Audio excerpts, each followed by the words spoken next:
What up, y'all? Damn, Wes, you don't waste any time, dude.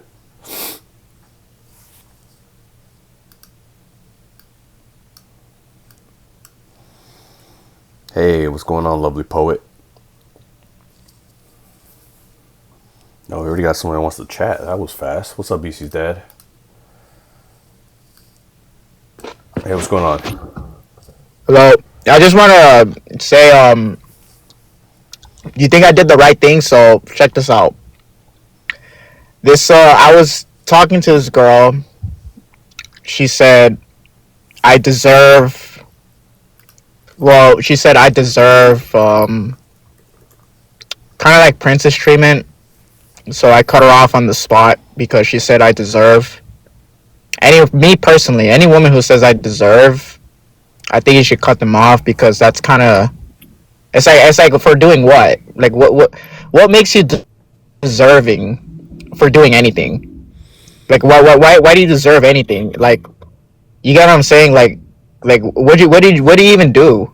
Yeah, I gotta You think admit, I did the good? You think I did something smart? I gotta admit, if I'm first talking to a woman and she says I deserve princess treatment, that's a pretty big turnoff for me personally. I'm not saying I won't treat the people I'm dating well, but to come out the gate like that, it just makes me kind of feel like you might have a really awkward expectation of what this relationship's going to be, and I think that's a red flag personally. So yeah, Nice. so yeah, I'm glad you're on board. I personally wouldn't want if somebody says like that. If someone says I want somebody who treats me well and treats me like I deserve to be treated. That's a different story because obviously some people don't treat people well. But if someone comes in and says I deserve to be treated like a princess, I'm like, ooh, I don't. That seems like a red flag to me. Wait a minute. So when they say I deserve to be treated a certain way, to some women it could mean I like to be treated with respect. I Mm-hmm. like to be treated such and such. But with other women, they might say, "I deserve to be treated," or "I deserve to be courted or with the provided for, nails done." You know what I mean? Yeah, I think there's a So difference when I say between when, like yeah, I deserve to be treated with respect versus I deserve to be treated like royalty. To me, that's just weird to have that kind of sense. It's like I would never tell a woman I deserve to be treated like a king. So oh God, they'll fucking laugh at you. But it's acceptable when they say, "I deserve to be treated like a princess," but no one says anything. yeah, I think, that to me yeah, says, and again, I like to treat people well. That's not what I'm arguing, but it's more like what is this expectation that you have, and it seems like they have an inflated sense of themselves. nice. All right. Well, I'm glad I made the right choice. Thank you. Yeah, man.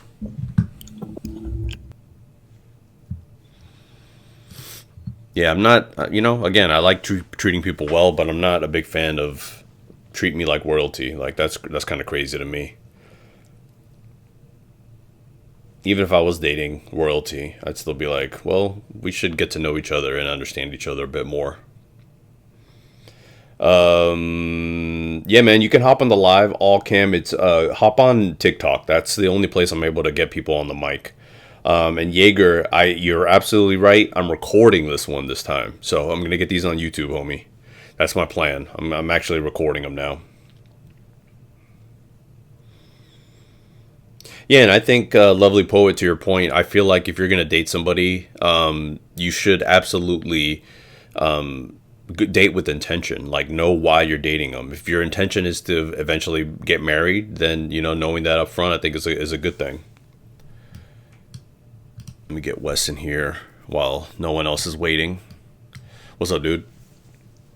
Greetings. How's it going? It's doing well. Wisconsin's been pretty nice. Yeah. What are you doing up there?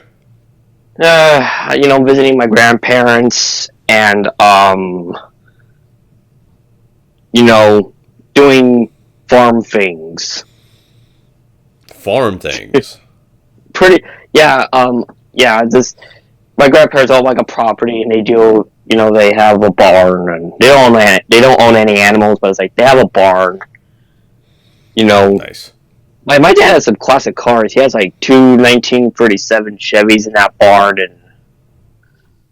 and he's a classic car guy. But anyway, when I was watching your last stream like last week, I had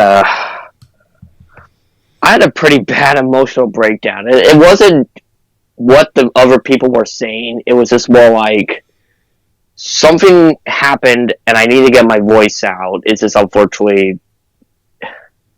But here's what happened. So the last time I watched you, I wanted to basically. There was this question that people would ask themselves, like, what is the one thing you really hate about yourself, right? And I know that sounds like a very big question, but for me, it's like, now there was this scenario, and there was this, I had an emotional breakdown. I wasn't like, it was like the brain was building pressure. That's what I usually say. And what happened is that I felt like that because of my challenges, autism and ADHD, that I feel like I cannot provide for a family. Not a family, just I can't, maintain a relationship because I feel like that it gets to the point where it's like, okay, how do I explain this? It's like I feel like because of my condition, because like I can't do basic, I have very low independent skills. I feel like I mentioned that before, and I feel like that it's just gonna turn into this like, and I explained this to my close friends that basically the girlfriend's gonna be the caretaker for me because of my issues, even though, and I feel like I feel like with my condition I can't really provide. It's like I need to do something, and I feel like it's just gonna turn into this like, oh, like I said, it's gonna be like, oh, she's not really a girlfriend, she's more of a caretaker. I know we talked about this before, but I mean, what is it that you think? I mean, we talked about learning how to cook and things like that, but what is it that you feel like you're unable to do? Well, I feel like I'm able I feel like I'm unable to like basically like the cooking, all that skills is like, but I feel like I think it's the responsibilities of the relationship, because it's like, I mean, everyone knows how to do it when they're alone, right? When you live by yourself, but it's like, okay, now I have this is all hypothetical. I don't have a relationship, but this is more hypothetical because it's like, okay, now I have a partner, and it's like, okay, how do I explain to her that, hey, because of my challenges, I may need to be reminded to, push to do things, even though technically I should be doing these things. I shouldn't have to be reminded to basically, hey, do this or something. Well, I mean, I know we talked about your challenges and your neurodivergence, but you're still very young, man. Like I think if you set your mind to what it is that you think, where the areas where you think you need to improve, where do you think it's impossible for you to improve? Well, honestly, I don't know. I haven't really thought about that, but it's like, but also, there's this. I know some people are gonna roll their eyes at this, but there's kind of this Bible verse that I have memorized. I think it's like 1 Timothy 5, chapter 5, verse 9, which, in simple terms, it pretty much means that if a man cannot provide for their family, he's pretty much the equivalent of a non-believer.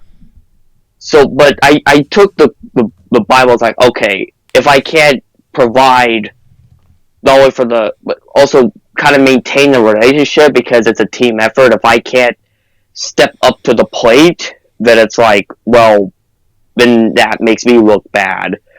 I think what I was trying to explain is that it feels like because of what I can't do with my conditions or my challenges, it feels like the relationship gets uneven. I know what you're saying, but I mean, there's a lot of ways to provide. One, eventually, I'm sure you're going to land a job, you're going to make some money. Additionally, there's other ways to help in the relationship. It doesn't have to be exactly, each person can determine what they're bringing to the relationship and vice versa. I think you're putting a lot of pressure on yourself. And do you personally believe in the Bible, or is that just something you quote? I am religious to some extent. I'm not like deeply religious. There's a but that has its own problems too. But I do believe in the Bible to some extent. But Well, I am a religious person. yeah, I think there's a million ways to provide, man. Like, it doesn't just have to be financial. It doesn't have to be, the what everyone says is the traditional way. You can provide emotional support. You can do things around the house that are very helpful.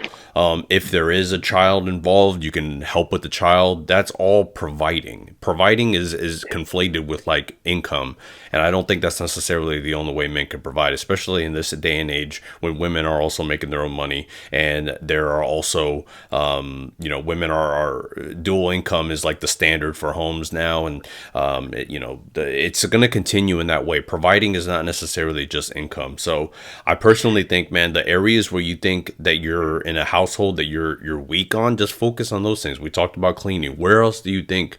Oh, I'm sorry. We talked about cooking. Where else do you think you're not able to contribute to a relationship? But I want to add to the. I understand that when you mentioned about the providing. What I meant by providing is, yes, I know you can provide other than financial, and that's not. I'm not entirely focused on that. It's like if I get a job, that's not really a problem. But it's like what I mean by providing. It's kind of like basically proving that I'm not, because I wrote this in my notes somewhere, but it's like I feel like because of again, I'm sorry. It's just I don't know how to really explain this, but also, but what I mean by providing in the context when I had my emotional breakdown, it was more just like, trying to, it's more like not during marriage. Like it's more like trying to get to know each other, and also, like, when you get to know each other, and it's like, but I'm also thinking of the future. Right, because, I mean, look, I'm young, I know but it's like, as a young person, it's like, or as a young man, it's like, you kind of think of these things, because of, like, you ask all these questions. And it's normal to ask these questions, like, and Absolutely. also, and, again, I feel it because, I mean, how would I explain to my partner, like, hey, I have this issue. I know. I'm just mentioning it again. It's like, how do I? That sometimes it's like, yeah, sometimes I can't do this, I can't do that, and it's But what also are those like, things that you're saying you can't do?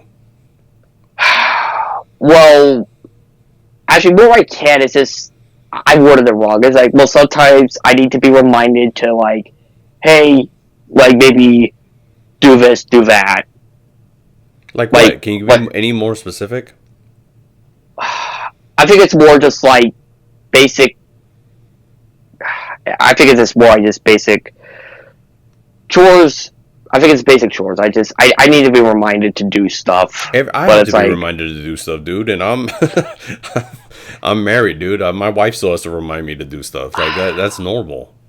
I think I think where this idea came from is from my dad, because he wants me to pretty much do stuff without kind of being reminded to. It's like basically if I see the trash can is full, I know when to take it out, right? Yeah. But again, he works at a job where you're not supposed. It's like he works at a hospital. It's storage, so from that he would basically. It's like, I try to reason like, yo, it's like, you do realize I had these conditions, right? It's like that's a whole other conversation. But Well, look, man, you're young. I think there's nothing skill wise that I'm aware of that you're unable to learn, or you're unable to adapt to. Every relationship's different, and I think when you start dating, the person you're dating is going to know you're neurodivergent, and they're going to understand there's some things that they're going to have to understand about the relationship and yourself. So the way I see it, man, like you can there. I'd be curious what skills or hurdles that you feel like you can't get over, that are specific to long-term relationships, because the best time to start learning anything that you feel like you need to learn is right now. Like you yeah, can do it. You can absolutely. learn how to cook. You can help out with more chores around the house, to be more mindful of the chores in the house and just do them without being told. Put reminders in your phone. There's all kinds of tools, and I believe you're able to do this, man. Like I haven't heard anything that makes me say, yeah, I understand, Wes. I don't think you're going to be able to get over that. But so far, everything, I think you can, man. I think you're really just putting a lot of pressure and fear on yourself. And you know what? That's understandable. But again, it's like, but also it's like because of my child. But again, with that emotional break that I had last time, it was like that tends to happen all the time. It's like when I have an emotional breakdown, it's like, oh, I'm not good enough. Like basically when that during that emotional breakdown, I already thought that because of my challenges that I cannot. Oh, sorry, I was distracted by something, but I feel like I can't like. It always happens, man. It's like it's always context specific. It's always actually no, it's not always context specific. It's more. I'm sorry, my brain's going in circles, and I was trying to. Actually, I'll stop. But Yeah, man. I think you're putting a lot of pressure on yourself. I think you have a lot of fears, which I understand. But I personally think, man, you have you have the skills to do whatever you need to do. And if there's something you can't do, that's when you can ask for help.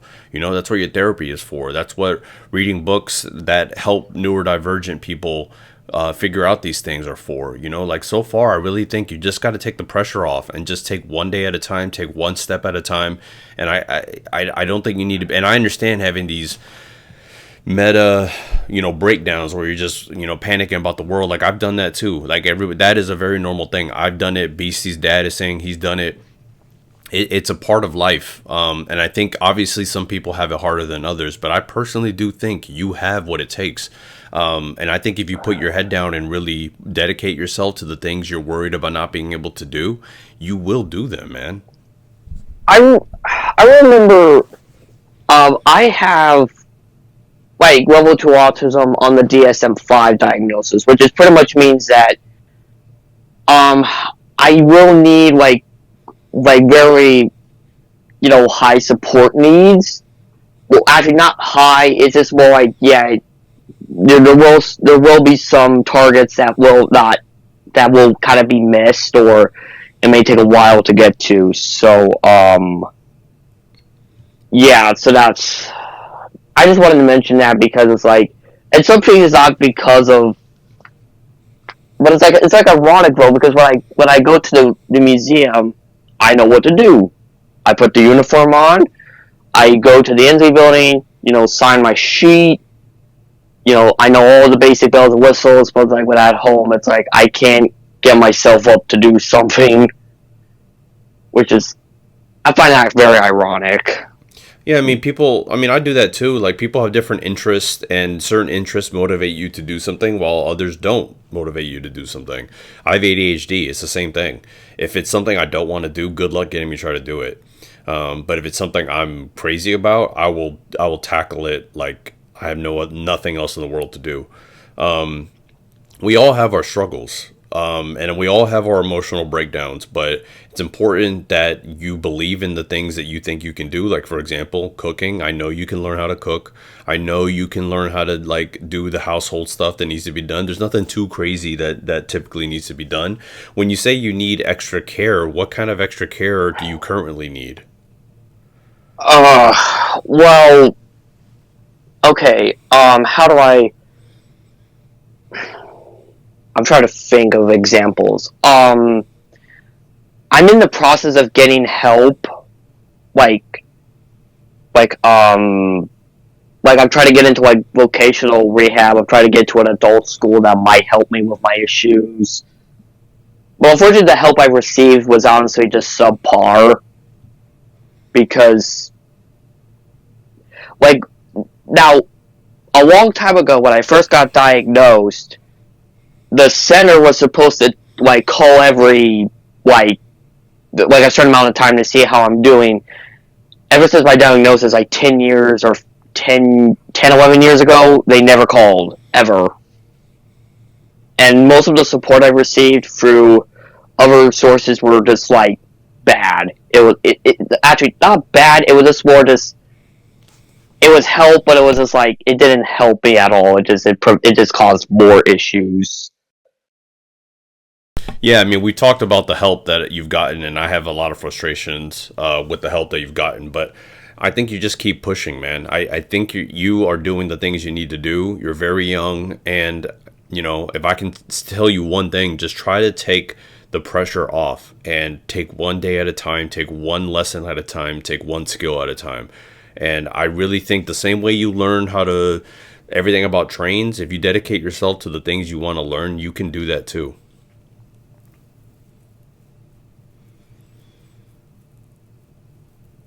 I really do believe in you, Wes. I really do. And I know it's tough. I'm not trying to make it sound like it's easy. Everything I've had to learn, everything a lot of people in life try to learn and get through, it's tough. It takes a lot. It's taken a lot for me to learn some of the things I've had to do. A lot of my mental health has been a huge effort on my end. So I really think you can do this, man. I really do.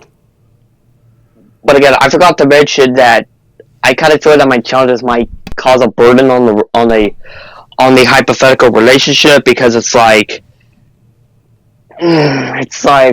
okay, it's usually more just like social, like, events, or it's like, why am I not doing enough, or it's like stuff like that. So, and also how I explain, like I mentioned a million times, I'm known to repeat myself. So I'm sorry if I keep repeating myself. It's just how my brain is wired. But Have you been able to find better therapy? uh, I mean, I still go for the curve therapy, but it's like, I think we're trying another alternative soon, but I don't know when's that going to happen. Yeah, I think therapy, reading books, learning skills is going to give you confidence. It's going to give you the boost you need to feel like you're not going to be a quote unquote burden. And I can tell you, just on a personal level, I won't get into too many details, but my whole life I've also felt like a burden for reasons of my upbringing. And that's something that I was carrying with me that I didn't realize. And my wife never made me feel that way, but I was always feeling like I was. And it's just something that I had to work through myself. And then I realized, oh, I'm not. People really like having me around, and I'm not a weight that's dragging, anybody around. I felt that way too. So again, I have some sort of neurodivergence. I don't think it's nearly on the level, but I can work through it, and I know you can too. If you put your mind to it, if you really put yourself through it, and you really take the time, you can do it, Wes. Yeah, I kind of realize it now because of my age now. It's like, I kind of get to experience, like, why life is so hard for me with my condition, because it's like, not only I have autism, but I have ADHD on top of that, and I have another disorder. It's called intermediate explosive disorder. It pretty much means I just get irritated. It's like I could drop something and I would lose my mind. Maybe not like, it's just like, I dropped something, and I get really, like, irritated. It's not as bad when I was like 12, but it's like now it's like now when I drop something or I make a mistake, it's like I get really irritated, mostly at myself. Yeah, dude. And again, those are things I relate to too. I used to have so many anger issues. ADHD is something that also exacerbates my anger. For example, if I'm really focused on something and something distracts me, or like someone talk, like I immediately get into like a fight or flight mode. Like it just, it's something I've also had to deal with. But I know if you put your mind to it, Wes, you can get through this stuff. It's not easy. None of getting over the hurdles in our life are not easy. But I guarantee you, you will feel better about yourself when you do. Yeah. And look, that whole emotional breakdown I had during the last stream, I didn't get to talk, but it's like, that was I think that was like last week, and now it's like, you know what? I want to focus on my trip. I mean, I'm currently in Wisconsin now, and it's like, I need to focus on getting outside, and it's like helping out with the property. Yeah, help with the farm, help with cooking. If somebody's making food, jump in there and just try to help with something. Chop up some vegetables. Make some rice. Rice is really easy to make, and I'm telling you, it can go with a lot of meals. In fact, in the barn, my grandma keeps cats in there, and like we go. Sometimes it's too cold, so sometimes it's. Unfortunately, I'm from California, and I'm not used to Wisconsin cold, so. There will be moments when the temperature is right. We'll go out to the barn and we'll feed the cats, the barn cats. Yeah, man. I think this is a good chance. Like if you help out around your grandparents' house, you'll feel better about that too, and it'll take your mind off of things. And I really think that like staying busy and staying active and working towards a goal has always helped me feel better about myself. And sorry if I repeat this again, but like maybe as I get older and the more independent I get, maybe this could all change. And maybe if I do more activities like Roots of Motive Power, or I'm hoping to join like this new club or stuff. It's called Sacramento Live Steamers. And it's a club where people drive like miniature steam locomotives, and Nice. it's like these are not toys. These are actual like they actually work on steam. Like they use water, fire, coal. They actually not coal, just anything that burns. And it's like it's like a miniature. Okay, never mind. I'm sorry. I'm having trouble explaining, but No worries, yeah, it's a man. miniature. Yeah, it's a miniature club. It's a club that basically is like they'll actually teach you how to operate one of these. In fact, I'm talking with a gentleman who's like really into mechanical engineering, and it's like he showed me like a patent PDF of a patent of a water measuring gauge from like the 1910s. I was like, wow, that's really cool. And he's kind of like my mentor, like explaining like how stuff works. Nice, man. Well, Wes, I do need to get to some other callers, dude, but I really do think take it day by day, help around the farm, figure out, make a list of the things you want to learn, make a list of the things that you want to get over, make a list of the fears you have, and see which ones you can start tackling. Absolutely. You got this, Wes. I promise, man. Mm-hmm. All right, homie. I'll talk to you soon. Or you too.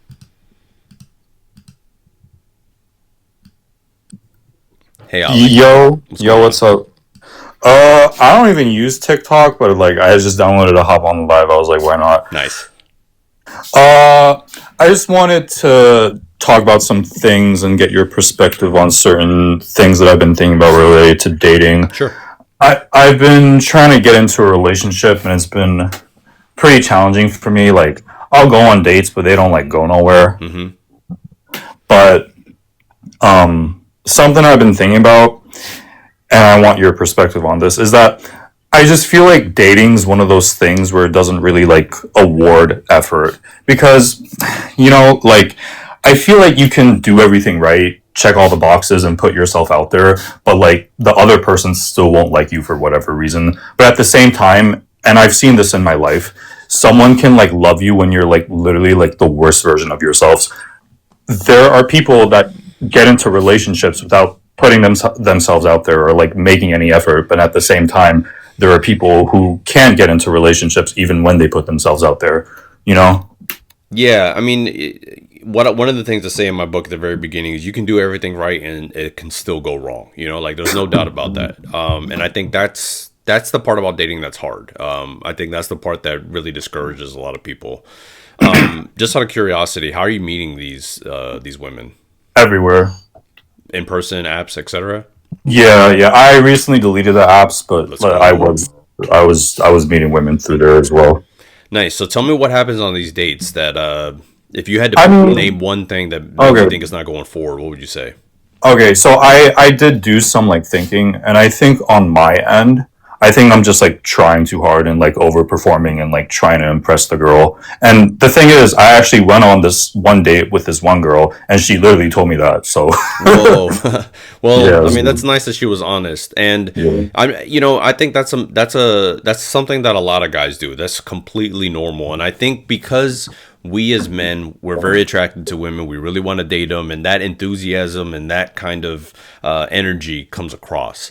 What I've learned, and I actually just edited a video about it, is like the most success I've had is when it's like you don't you act like you want a woman, but you don't act like you need a woman. And yeah. that energy has worked for me because what happens is it basically shows a huge level of confidence and self-respect. And I think women are looking for that pretty regularly. And so if you're really trying to win somebody over, often that ends up coming across as like unattractive in some ways.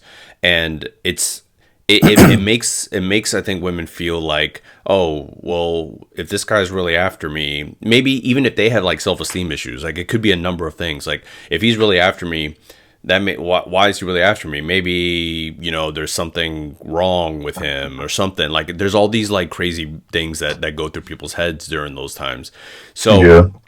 I think for me, like the best recommendation. Well, let me ask you this: like if you had to rate your confidence on a scale of 1 to 10, what would you rate it? I would give it like a 6 or 7. That's pretty good. That's pretty good. What makes you think you give off the excited energy when you're on a date? I mean, I wouldn't say like I'm like overly excited. I just think I'm like being someone that I'm not, and I'm not showing up authentically. Ah, okay. Yeah. Why do you think you feel like you have to put on a little bit of a mask? Uh, because maybe deep down I feel like the way that I mean, it's super deep, man. I went like super deep into it, and it has a lot of it has to do with like attachment styles and all that. But yeah, like Yeah, and I think that's something that I always recommend to the men I coach and the men who read my book is like really understanding yourself fully is going to give you the confidence to be like, well, I know myself, I understand myself. These are the things that I'm weak on. These are the things I'm strong on. And understanding that helps you navigate, I think, when you're having these kinds of conversations with women. And I was also the guy that was very eager and very like, oh, let me perform. And the minute I stopped performing was when I started having the most success. yeah, Because people really do pick up on your energy, and they pick up on like, is he being 100% authentic? And if you're being authentic, often you're being polarizing, which polarizing is something that I think can also be very attractive, and it can also filter you through the people that aren't going to work for you. yes, I agree. So I think that's definitely something that I would look into. I did write a book. I feel like if you download the first free chapters of my book, that'll give you a sense of it. That's in my bio. But there's also another book called Models by Mark Manson. And he wrote a really good book about that, about being polarizing. That's where I got the whole idea from. And to me, it's a very strong way to basically say, this is me. If you like me, cool. If you don't, well, best of luck to you. And that has gone a long way for me. And I personally recommend that kind of feeling about yourself where it's like, look, if you want to be in my life, we can have a good time. If you don't, I understand, and we'll go our separate ways, and it's all good. And that, I'm telling you, that has been one of the more attractive ways that I've been able to have success in dating. But it took me developing my own self-worth, my own self-confidence, and also being able to have the courage to be disliked is like another book I would recommend. Yeah. Having the courage for someone to say, like, if you don't like me, I'm okay with you not liking me. I'm really like, it's totally fine with me. And no hard feelings if you don't, like it's no sweat off my back if this doesn't work out. Because there'll be other women. I know what I'm working on. I know what I believe in myself. And that is the kind of energy, if you bring that into a date, I think you'll have a lot more second dates. Yeah, honestly, that's how I've been like trying to move even before like I hopped on this call. Yeah, man, I do try to give men specific tools on how to do that. So again, I highly recommend you at least download the free PDF, or check out that other book. That's also linked in my bio, in my book recommendations. But it sounds like you're mostly there. Like if we can get you to like an 8 or 9 on confidence, I think it'll take you the rest of the way. Yeah, for sure. I want to ask like another question, Sure. and it's kind of related to what we've talked about. I just feel like the early dating process is a very like low return on investment for men. So from my perspective, where like I can get first dates but they don't go nowhere. Just some context. I live in New Jersey. Nice. I live in the suburbs of New Jersey, and a lot of the dates I've been on have been in New York. So like I'll go to New York, so I'm already going out of my way. So already like that's a high investment in my part. Yeah. And New York is really expensive. Oh, yeah. Like you could like buy 2 drinks and that's easily $50, and it's Jeez. like it's just like if you go on all my situation has been is like I'm going on all these first dates and they don't go nowhere, and it's just like I just feel like a mega simp. Like I'm spending like all this like money on like first dates and they don't go nowhere. I think since August I've been on like 9 dates with 8 different women. I haven't kept any of them, and I've probably spent like between $600 to $800 on these dates.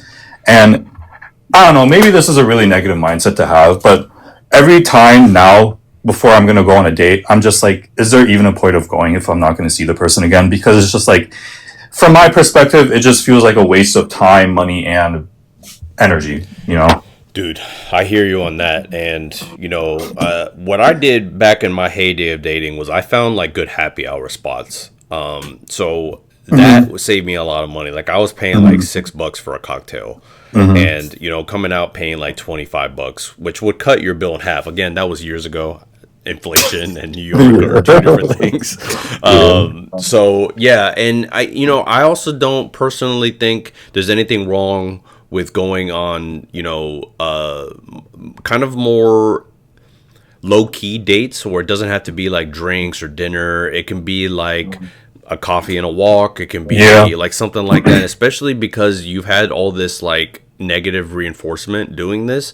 I think it's okay to kind of like dip your toe into those kinds of dates so that you're not spending so much money. You don't feel so resentful after, because that is frustrating to travel that far, to pay that much money, to have nothing come of it. That's frustrating, and that's going to make you less likely to want to date in the future. So I think it's possible to think of like other cheaper dates. I do recommend that in my book as well, that it's like, hey, if you don't want to spend a ton of money, and this is very early into getting to know somebody, and in a world of ghosting and flaking and God knows what else, like I think it's okay to not say I'm gonna like spend all this money and plan all this stuff. To me, a good first date can really just be about what did he plan, and what was the chemistry like. And I think if you can find a way to incorporate those things, especially in New York, I think there's like free events you can do, museums, things like that. I think that'll make it so not only is it like he didn't just pick a place to drink and it's kind of like, I've done this a million times. It could be a more memorable date, walking around, getting to know somebody and things like that. So maybe experiment with those options as well, so you don't break the bank. And hopefully you start meeting women in New Jersey too, But New Jersey kind of sucks for dating, not gonna lie, but it is what it is. There are more people in New York, but I don't know where you go out in New Jersey, man, but there's got to be women you run into, right? I just feel like New Jersey's not the place to meet women. Interesting. Like I've tried and I've failed like very hard, so. Yeah, Cicely said coffee and a walk. That is one of the things I do recommend. I mean, you're just getting to know somebody. And if somebody's expecting you to drop a ton of money on the first date, that's not somebody I personally would want to date. Yeah. I personally like, let's get to know each other. I'm happy to plan something. I'm happy to, pay for the coffee, pay for a snack, but like, let's just get to know each other and talk and see where this goes. And I think, again, if you carry that confidence with you and the polarizing attitude, I think that could hopefully lead to a second date while also keeping your wallet fat. Yeah. Yeah, that's all about I had to say, honestly. Dude, hang in there, man. But look, here's the good thing. You're getting dates, dude. That's a good thing. Like that's a good sign in my opinion, for sure. It is a different problem to have, I think. Yeah, no, I mean it is. And again, a lot of guys are trying to get over that first hurdle. You're getting over that. Now you got to get over the second hurdle. And again, and in my book I talk about all these basically steps. It's like, okay, you got the date, now what? Now you text her, now what? Now you go on the date, now what? Like there's let me ask you this out of curiosity. After the first date, what happens after? So yeah, now that we said this, I was actually about to ask you this. So what I do at the end of the date is I tell the girl to text me when she gets home. And most of the dates I've been on, they actually don't text me when they get home. And I realize now that that's like probably not a good sign, because like when I text them to try to set something up, they just ghost me or say they didn't feel the connection. Yeah. Well, when you're on the date, do you feel the connection? Yeah, for some of them, yeah. Okay. What I would recommend, I wouldn't do the text me when you get home necessarily. What I might do, especially if you feel like it's getting good, like, do you feel like you're getting a good vibe from them? Like, you're like, oh, this girl's into me or she likes me? Yeah, I think if a girl lets me like make out with her, I think it's a pretty... Oh, you're even making out with them? Holy shit. Yeah. Have you ever tried setting up the second date on the first date? No, but like the thing that's weird to me is I've been on first dates where girls would be like, "Oh yeah, let's meet again, let's hang out again," and then when I try to set something up, they just ghost me. So, Jesus, dude, it's so brutal out there. Can I just give you an example? Yeah. So, I went on a date Sunday, but the date before that was like in January, and this was a girl I met online, and things escalated with her like really, really fast. I didn't like sleep with her or anything, but like I think I could have. And literally, like, she asked my Instagram. She said she wanted to see me again, and I texted her like 2 days later, like, "Oh, let's do something." She goes to me. Dude, oh, it's so brutal, especially after again commuting to a date.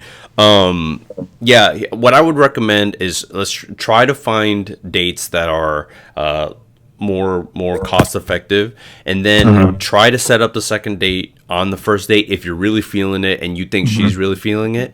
And then maybe don't do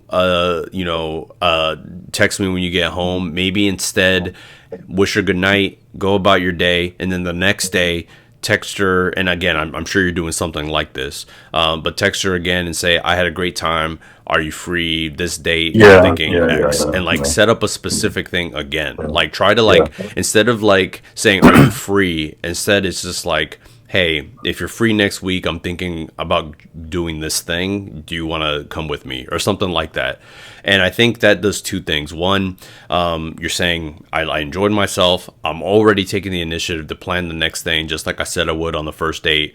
And, it puts the ball in her court. And if she ghosts you, which, again, is just a problem with modern dating, you've done all you can, in my opinion. Yeah. But I think what we could do I think you're doing a lot of the technical things correct. But I think it's like, how can you make it so that they absolutely want to see you the next time? And I think there's something in the polarizing, something in the energy that I think we can tweak a little bit. Yeah, because I think before, like I was saying, I just like wasn't showing up as myself.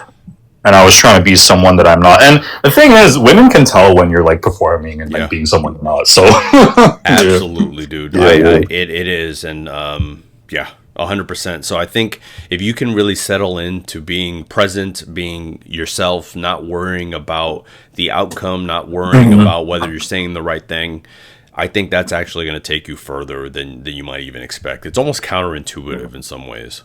Yeah. But yeah, man, again, I highly recommend you at least check out the free chapters or check out the Models book, because I feel like Models is a really great book about just general dating. My book, I think, is like Confidence into Dating. Models is like dating, which I think is just cool. Yeah. Well, hang in there, man. Dude, again, you're doing a lot of things right. So, at least hold your head up high on that regard. Yeah. Thanks. All right, keep me posted. Definitely. All right, bye, Ali. Yeah, peace.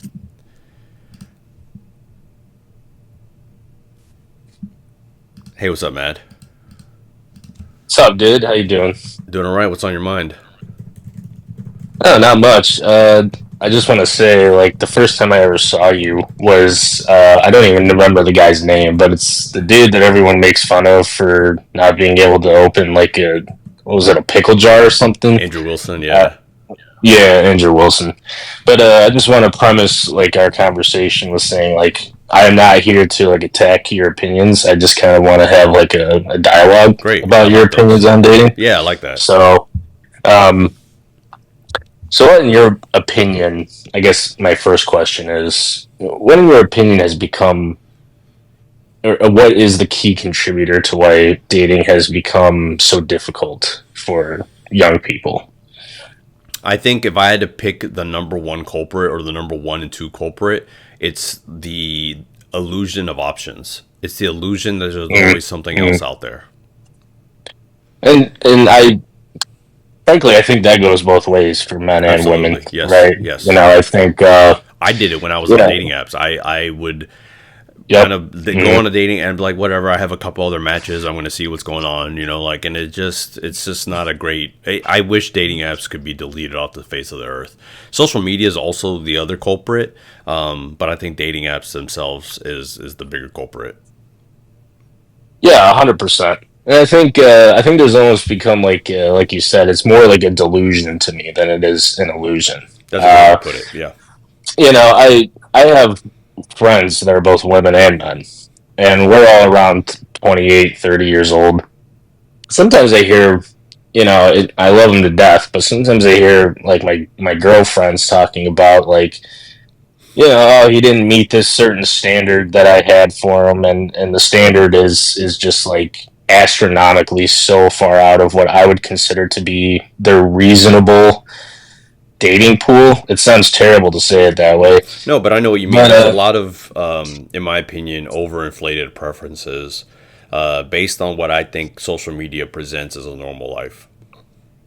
100%, dude. And I think that's bled into so many things, such as like these expectations for that women, including my girlfriends, have for men and their incomes, for example, or the men have for body counts for women. And I think part of the reason I led with that question is I think like this podcast that you're on, for example, does a great job of telling young men that they are never going to be good enough until they make that that certain break off point, whether it's like $200K a year or whatever the fuck they're saying. Yeah. But I think part of the issue too is, and I'll ask your opinion, and you just give me 1 to 5, 1 to 10, whatever skill you want to use.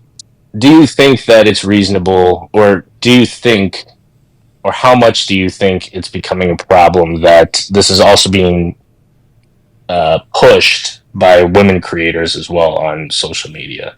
There are definitely women creators that come out and say things like, oh, I'm only going to date the 6-foot guy in finance or 6'6" in finance. And there's the Shira Sevens who are like, use men for their money, that kind of thing. And I think that is affecting a portion of women, but I don't think it's affecting the majority of women. Agree 100%. And I think that's where those two worlds combine with the podcasts and the women who are saying these things is young men are hearing the small minority of women who are saying that, and they're just saying that's how all women think. So yeah, I posted something a few weeks ago that I did some math, and I don't know if anyone else has talked about this, but it's estimated based on the number of social media accounts and the number of active accounts that it's only about 10% of the US population that is posting content on social media. So it's such a small minority of people. And I don't necessarily believe that social media is a representation of the actual feelings of most people. And I think because we're on social media more now than we've ever have been, we start to believe that that is how everybody thinks. 100%. And it's really like mass hysteria. Really, I It mean, is. it goes from one young man to another, Absolutely. and I'm not saying that women don't perpetuate toxic behaviors, but I notice it a lot. I've become worried. You know, I have an 8-year-old nephew who's growing up in the iPad generation, as some people would call it. Yeah.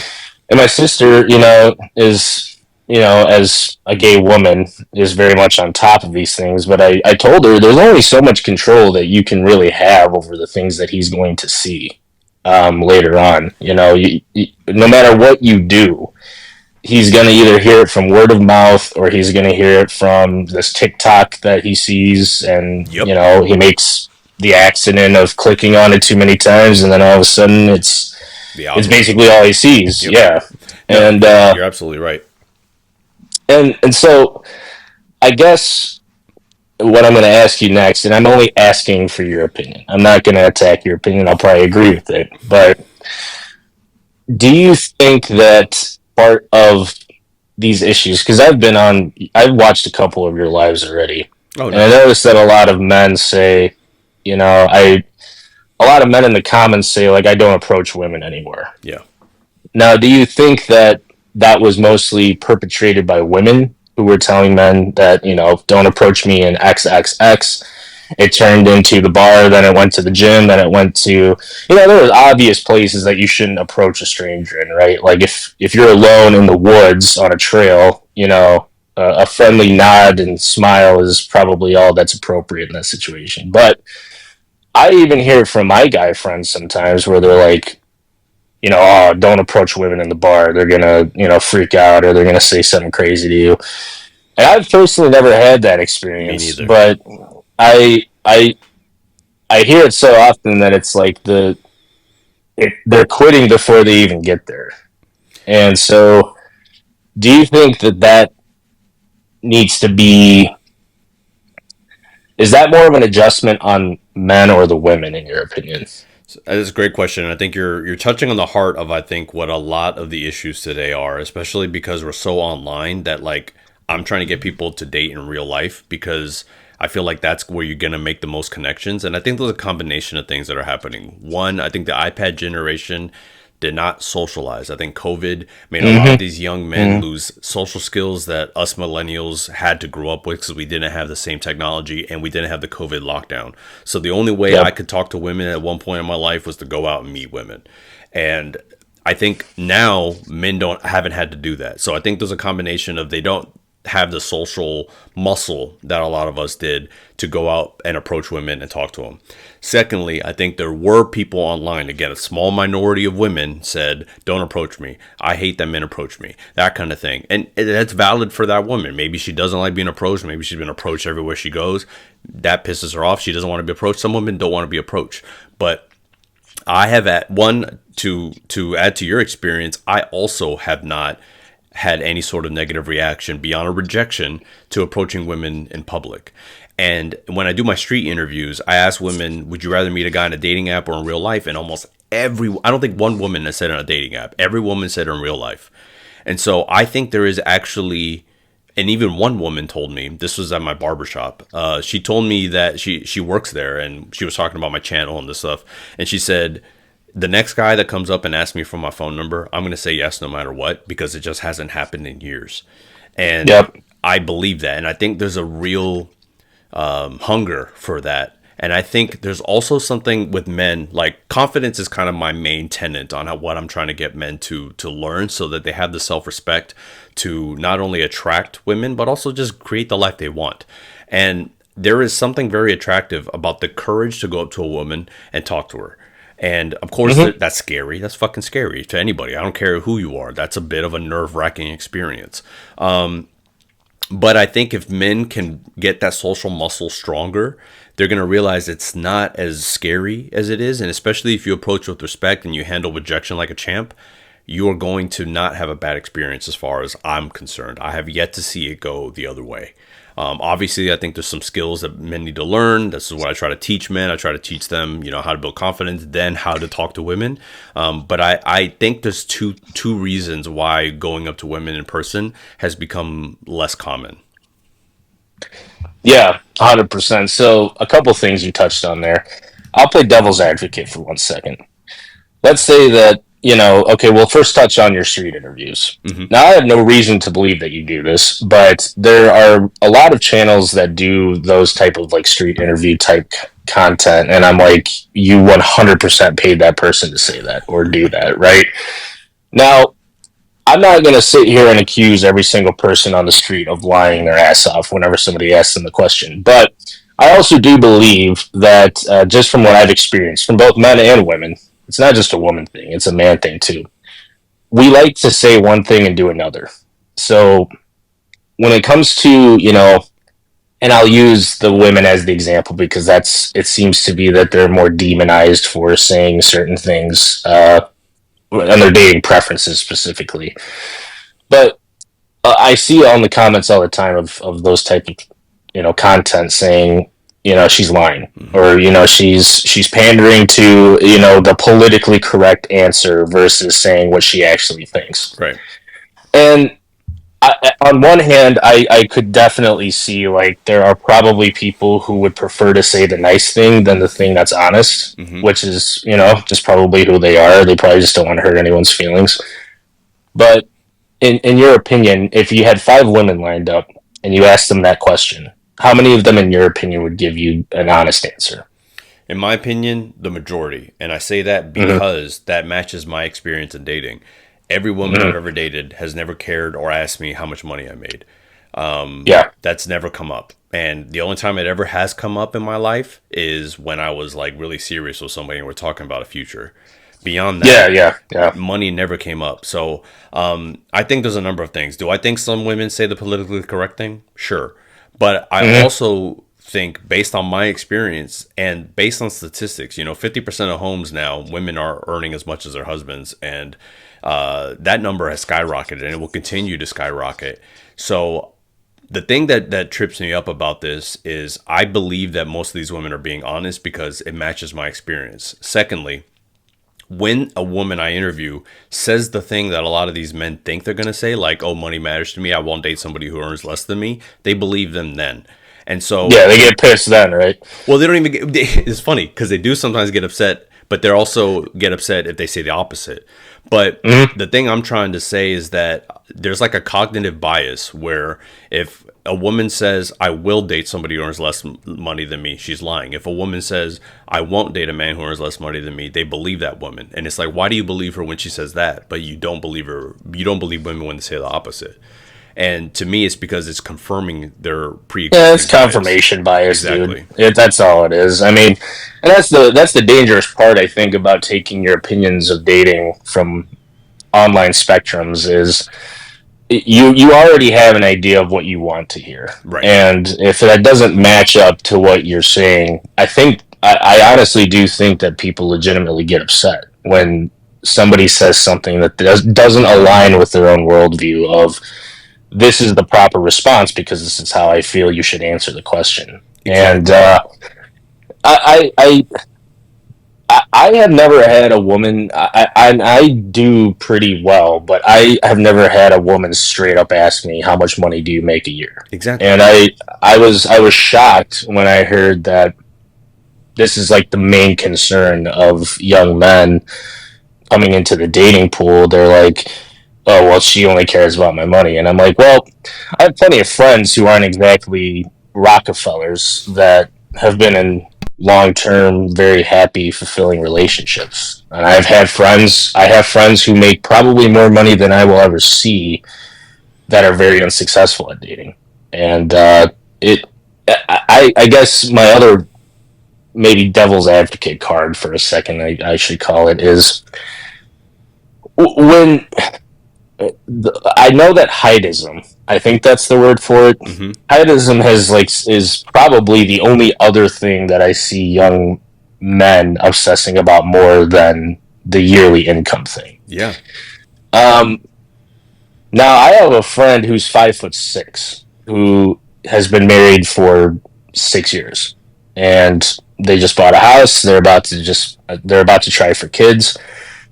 But do you think, in your opinion, that there are women who are overtly obsessed with height, regardless of any other characteristic of the men may have? Yeah, I think there are women who absolutely have super strong preferences on height, and I think there are also women. In fact, the second podcast I ever did, this woman said, "I won't date a guy who's under this height," and she was 5'5", and then she ended up marrying a guy that was 5'5". And I think Okay. I think what happens is a lot of women do have a preference, and they're like, "I'm really attracted to this." But then you end up falling in love with who you fall in love with. And sometimes that goes out the window. I think preferences can go out the window when you really like somebody for a myriad of other reasons, whether it's a personality, whether it's their confidence, whether it's their humor, whatever. But I do think there are some women that also stay hard and fast on that height line as well. That exists too.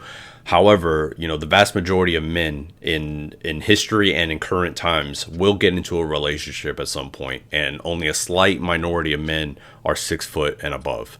So I think the data backs up that most women end up dating someone that isn't super tall, and I do think there are women that will hold fast, and I think there are some women that they'll eventually cave because they realize, oh, I guess it doesn't really matter because I really love this guy. So I think I started this channel. Because I was seeing Fresh and Fit, I was seeing whatever, I was seeing all these other podcasts interviewing women, and they basically were trying to paint women as this one monolith. And I was like, I'm going to show that women are not a monolith. That some women will only date taller, some women don't give a shit, some women will only date guys who make money, some women don't care how much money a guy makes. There are a number of ways that people live their life. I always say there's 7 billion ways to live a life because each person can choose a different way to live. There's no one biological thing that we're all just so we have to have this. This is the only way I can be. We change our minds all the time. We encounter new information and then make a different decision. That is something we constantly do. So, do I think it's a mixed bag? I think there are some people that absolutely care about height, and I think it's actually been more exacerbated because of social media. When I was growing up, height was never a thing. I think people would say I like tall, dark, and handsome was the extent of what I would hear growing up. Which wasn't terrible for me, but I think I think it's exacerbated now more than I've ever heard it. Height was never such a topic until I think social media really blew up over the last TikTok, etc. kind of blew up. But when I was 21, I dated a girl that was 6 foot tall, and she was my height, but she was taller than me in heels. I didn't give a shit. She didn't care that she was taller than me in heels. I've also dated 2 women who have made, including the 6 foot woman. She made more money than me at the time because she graduated before me. And then my current wife, and multiple times, has made more money than me, 2 different times in our relationship. So, that's why I'm so flabbergasted by this notion that women only want very specific things, and you're useless and invisible if you're not those things, because it doesn't match my experience. Which is why I say this stuff, and that's why most of the content I post about what women are saying, I don't just agree with what every woman is saying on earth. I agree. The stuff I post is like, this matches exactly how it's been for me in dating. So I want to share it so men can understand that there are women like this out there. Yeah, 100%. And like I said, I have guy and girlfriends who are both delusional, and I do have a girlfriend who is very delusional about the height and the money. And one thing that I told her, and I didn't obviously pull a chart out of my pocket and show her, but I was like, you understand that people who make a certain amount of money have historically always married into families or people who make equal or more than that amount of money. the wealthy marry the wealthy. It's been that way since the days of the kings and queens of England. Yeah. And I honestly think that the delusion on both sides, men with the height and women with the money, are just the same side of the same coin. Where it's like, listen, statistically speaking, the 6'8" athlete like LeBron James, he probably doesn't care about height. He probably doesn't care about money, right? And yet, his body is literally used as this, I guess, like this ideal man that supposedly all of these women want. And yet, my friend is 5'6", looks nothing like a pro athlete, and has been married for 6 years.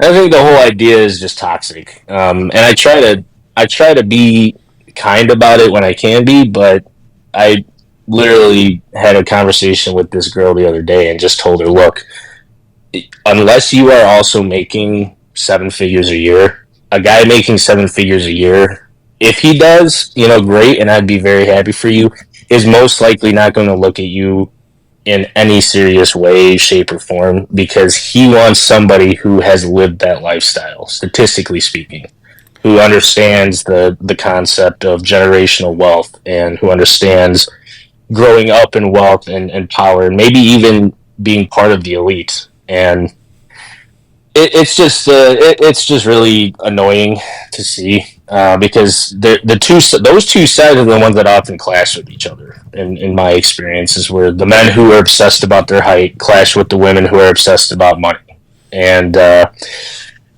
don't know. It's just grown into this cycle where I don't think, I would like to believe that it's going to get better, but I just see it with younger and younger young men that I think that the damage might be done, but I hope that it isn't. I have a little more hope, just because I think young men, as they grow older, I think hopefully they mature. Hopefully they start to listen to themselves rather than these influencers, and they start to really understand how the world actually works and not just online. I have some hope because, again, when I was 19, 20, I was doing stupid ass shit.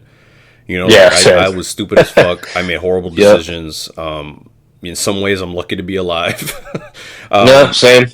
So, but I matured and got better. I learned what it is that was really important to me, and I have some hope. I think there's more people out there trying to reach these men. Some of them can be helped. I've helped men leave the red pill. I've opened people's eyes to the red pill, so I think there's hope. I do, but. I think there's definitely some social media delusion from everybody. And I think as you mature, you realize what actually matters. That's what I found, I think there was probably a time in my life where all I cared about was how a woman looked. Yep. As I grew older, I realized that I've dated the women that look great, but we didn't necessarily have a great relationship. And as time went on, I'm like, I want a great relationship. I want somebody that I really want to be around all the time. I want somebody that I can laugh with, share a life with, and that mattered to me more than anything. So when I met my wife, I mean, she's beautiful, but when I met my wife, her looks weren't the only thing that really mattered to me. It was how well do we get along? And when I saw how well we got along, we went on a road trip very early in our relationship, and we talked the whole way, and we were just vibing. I was like, this is incredible. After that, I was like, this is what really matters to me. And I think as you mature, you reassess what's important. A lot of these young women who are hanging out with Clavicular and doing all this stuff, they're not going to do that when they're older. They're going to realize that that's not necessarily the life they want, that other things are more important. And I think that's what's going to happen as this young generation gets older as well. Clavicular, is he the gentleman who... He's black though, right? He's the. Is that his main thing? Yeah, he's a okay. And the messed up thing about him is he literally is the embodiment of. I think the thing that worries me about him is he's the embodiment of what he is preaching women want, and yet subconsciously, and he's telling his viewers, they did not want me.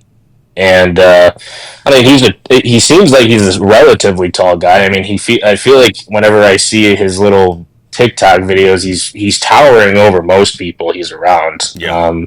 maybe he's just around really short people. I don't know, but I think I think he's like the sad 6'2". part. Yeah, okay, so he's above average height, you know, and but the thing is, I'm like, I hope that like the young men see how much this is like so obviously mentally taking a toll on him with the constant negativity I think that just surrounds like who he is and what he talks about. And I think to your point about confidence, I think even now as a guy objectively I can say that that guy is a pretty good looking dude. Like Yeah. if I saw him in real life I'd be like, oh, that's a pretty good looking dude over there, and even now I get this sense of this aura from him that he's still very, very insecure, and he, just does not like himself. And I guess that's like the whole point of Black Pill, though, right? So it's like I don't know why I'm surprised, but Yeah, I watch a lot of his stuff because it comes up because my feed is just fucked from this stuff from what I, Yeah, what yeah, I right. do. And so I see a lot of his clips, and I don't talk about Clav that much because to me he doesn't really push red pill. He's more like, hey, I had a lot of insecurity about my looks. He basically has body dysmorphia, and Yeah. he takes a ton of drugs to make himself look the way he does. He even discourages people from working out. He was telling a girl on stream the other day, like, why do you do cardio? Just take a GLP-1. Like, that's like crazy advice to be like, fuck your heart. For your heart doesn't matter. Yeah. Just take drugs. yeah, He also suffers from incredible erectile dysfunction. Like, he was talking about it Oh, with jeez. Adam22. He was on the stream with Adam22, who, does corn with his wife. And he Right. said, he was like, I'm struggling because I'm having this. He's 20 years old. To be having ED at 20, like, that's horrible. And he's basically Yeah. saying he's become numb to like the women in his life. Like, it's just become, and I think that's what happens to most men. Like, I think any men who have success with women eventually realize this isn't everything. Like, it's not everything, and it gets old just like everything else in life. It gets old like Yep. having pizza every day. It gets old, and he's starting to realize that. He's a young guy. He also like is super funded. Like, there's a reason he lives in a penthouse is because people basically are promoting him, and he's able to live this life. But he also said on stream recently that he doesn't think these women would hang out if there weren't all these cameras around, and they weren't going to a penthouse, which I do believe. And I do think when you're 19 years old, you're going to a penthouse with a semi-famous guy, that can be exciting. So I understand why some young men look to this as like an example. But again, I think it's very short-sighted, and I also think he admits that he has no game whatsoever. He's like, I don't have game. I have no game. Like, people are just kind of like into me, and I'm autistic, and it's working. But I think it's because he is showing that like looks can help. Absolutely, there's no question about that. Now, can he make a long-term relationship last? That's a whole other story, and I think that's the difference between what I think the black pill and red pill focus on. They focus on short-term, but me and I think the people who want something deeper, they're focused on the long-term. Yeah, 100%. But I think that turns into a cycle in itself, where he says that these women wouldn't go with him unless it was for the money or the penthouse or the cameras. It feeds into that same narrative that women only care about money. Yeah. And it really is. It really just amazes me on how cyclical all of these narratives can turn into, where even the guy who's 6'2" and looks the way that he does, and I'm not saying that he's some drop dead gorgeous model, but he's a good looking dude. Right. Yeah, absolutely. But at the same time, it's like I also see at the same time where the comments are like, even a guy like that can't, women only care about his money, and it just turns into the same vitriol that is spewed through these other podcasts or whatever the case may be. And I think his case is really just more sad than it is anything. Same. I think he's been taken advantage of by, I think, social media and in your point, where he thought that if he got to a certain point that everything would just magically be okay. And I think now, like you said, he's realizing like I'm here and it still sucks. I'm just richer maybe, but that's about it. Yeah, no, and I think he's coming to a realization in some ways. And again, do some women care about money and like does status really make some women excited? Yes, but there's also those are also the kind of women I would not want to date, and those aren't the kind of women I encourage the guys who talk to me to date. If a woman asks me about my money on the first date, I'm not interested. If a woman talks to me about status and all this other stuff, or she's really interested in these again, these kind of superficial traits, I don't want to be with those kinds of people. Like, that's not somebody I'm interested in being with. So if you're looking for gold diggers, you'll find gold diggers. But if you're looking for women who have deeper qualities, those absolutely are out there just as much. That's why I'm confused, because I look at those guys saying that, and it's like, well, you don't have to date that girl, right? Yeah. It's like, if this girl comes up to you and says, like, you're not six this, you're not six that, or whatever the six whatever figure that they use for everything, you realize that you can just, like, not converse with that person, Right? Like, you have free will to not interact with people that you don't want to interact with. Yeah. But instead, like you said, they turn it into a monolith where it's like a one size fits all for every single person. And I really think the sad part about those communities with Black Pill and Red Pill is there's nobody more toxic towards each other, towards those people, than each other. Like, they'll literally post pictures of themselves, and supposedly these are support communities, and 90% of the people on those communities are calling them ugly and telling them that they might as well, die, I guess. I don't know what I can and can't say on TikTok, but, resurrect, I think is what they say, or something stupid like that. But wait, what they do, the black pillars, you mean? Yeah, I don't know what the term is. Like, I don't think resurrect Ascend? is it. No, basically, it's like to be rebirthed because Okay. you have no chance of making it in your current state. I guess I'm being really careful to not get your channel flagged, Yo, I but appreciate it. they don't use that language that I'm using. They basically just straight up tell these men to you know what I mean. But that's the thing I'm always more confused about is, like, for a group of people who are going through a horrible struggle, supposedly, you guys are really mean to each other. Yeah. And you guys really do not make any attempts to, I'm not saying all of them, but a majority that I see, they're horrible to each other. And I'm like, I don't know why you would want to be a part of a community that is by design just going to make you feel even worse about yourself. Yeah, and these communities do everything they can to belittle your confidence, to say you're not enough, you're never enough. If you're an average guy, women, or you're invisible to women is a message they constantly hear. And most people are average. And so that's going to make you either resent women or make you focus solely on the superficial things in your life. And if you go to any comment section or any of these lives, it's a congregation of anger and hatred. And I think these guys are united just by hate. Like, they're only united by their shared frustrations with women. And if they weren't frustrated with women, these things wouldn't even exist. There wouldn't be this community. And they claim that the red pill gave these men this community, but at the end of the day, I think it just gave them a place to vent, and it gave them a place to, just bitch, basically.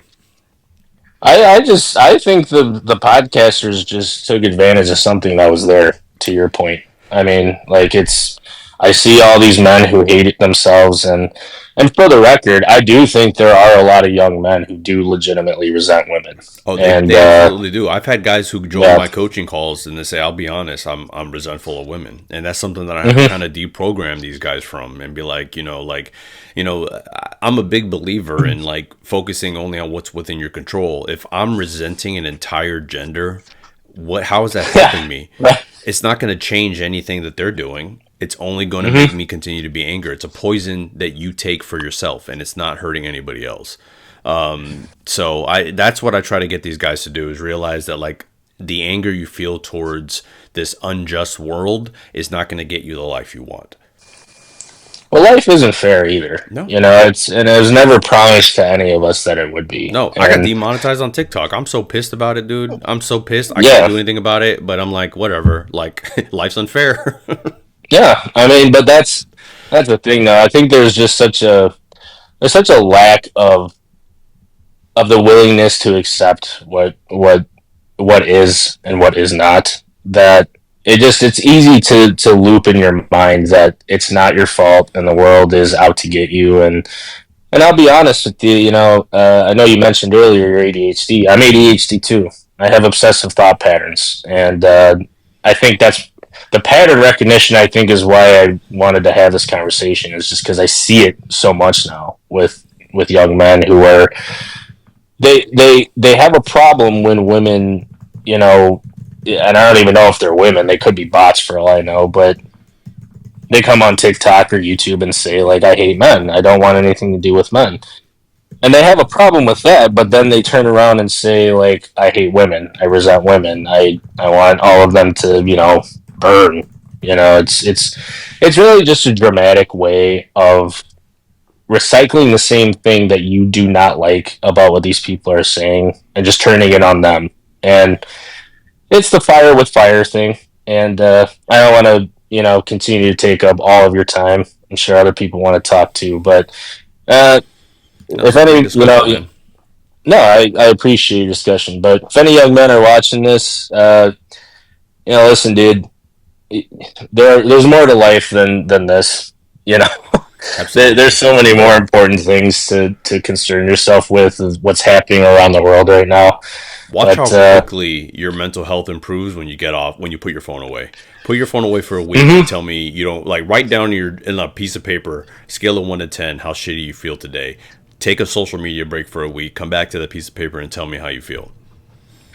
And if there are women in your life telling you that they don't trust men and they don't like men, there might be a good reason for it. Yeah. Don't write somebody's story out just because you're feeling like you're feeling slighted by what somebody said. There's usually people are shaped by their experience, including yourself, if you're listening. So just try to do what makes you happy. Stop obsessing over these weirdos on these podcasts. But all right, man, funny. I'm gonna get out of your hair. Hey, thank you so much, dude. Thanks, dude. All right.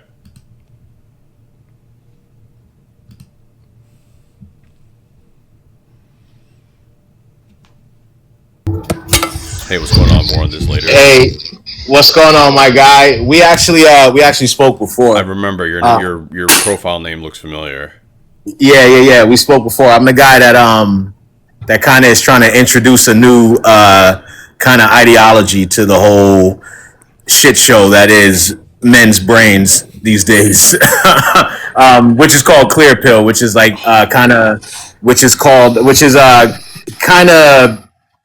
it leans on. I have 6 pillars now. I added a new pillar, but it's clarity, discernment, honesty, acceptance, and vitality. I might have missed one. Vitality being the most important one, which is just having personality and being, alive in public. So when women look at you, there's something to look at other than your sleeve of tattoos and your biceps, right? But yeah, I kind of just wanted to ask you, where do you think we go from here with the because now everybody knows about the manosphere and the red pill thing with the whole documentary that the great man Louis Theroux ever so graciously blessed us with. So my question would just be, just to kind of pick your brain, where do you think we go from here now that the jig is kind of up and these guys are trying to cope on Twitter and YouTube and even on here, because I'm still seeing the TikTok live panels where they're kind of doubling down now and saying that they're being targeted now and things like that. So my question would be, because I have 2 boys, where do you think we go from this place now that the curtains are kind of pulled back a little bit? It's a great question, and I've seen the same thing. I've seen a ton of cope from these guys on every channel. They're all addressing it in their own way. They're all making these long videos, and they're all like, and I even posted today about, Myron's ex-girlfriend made her first face TikTok video to basically I saw that too. Good, and so I think it's definitely the alarms have gone off. I mean, anybody who was unfamiliar with the manosphere and red pill is now pretty much familiar with it because that documentary is blowing up.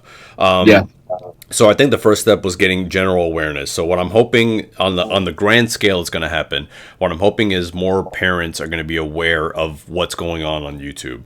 And so what I'm hoping is with Gen Z, what we can do is what I recommend every parent do is sit down with your kid and watch this stuff with them, because they're going to see it anyway. They're going to, it's going to come across. It's just like, when my parents tried to get me not listen to rap music, good luck. It was going to happen. Right. So it's like, might as well try to get in front of it and try to understand what your son gets out of watching this content, and what does he think about what he's hearing.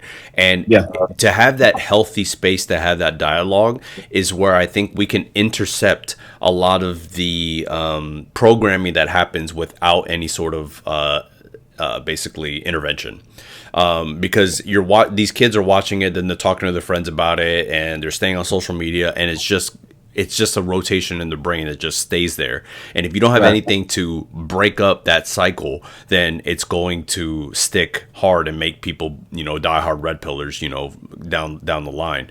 So I think it's good to have parents involved in this kind of stuff and say, hey, what do you think about what he just said, and have an honest discussion about it. I've seen this other mom do it, and her kids, they're Gen Alpha, but her kids look like they're going to turn out just fine.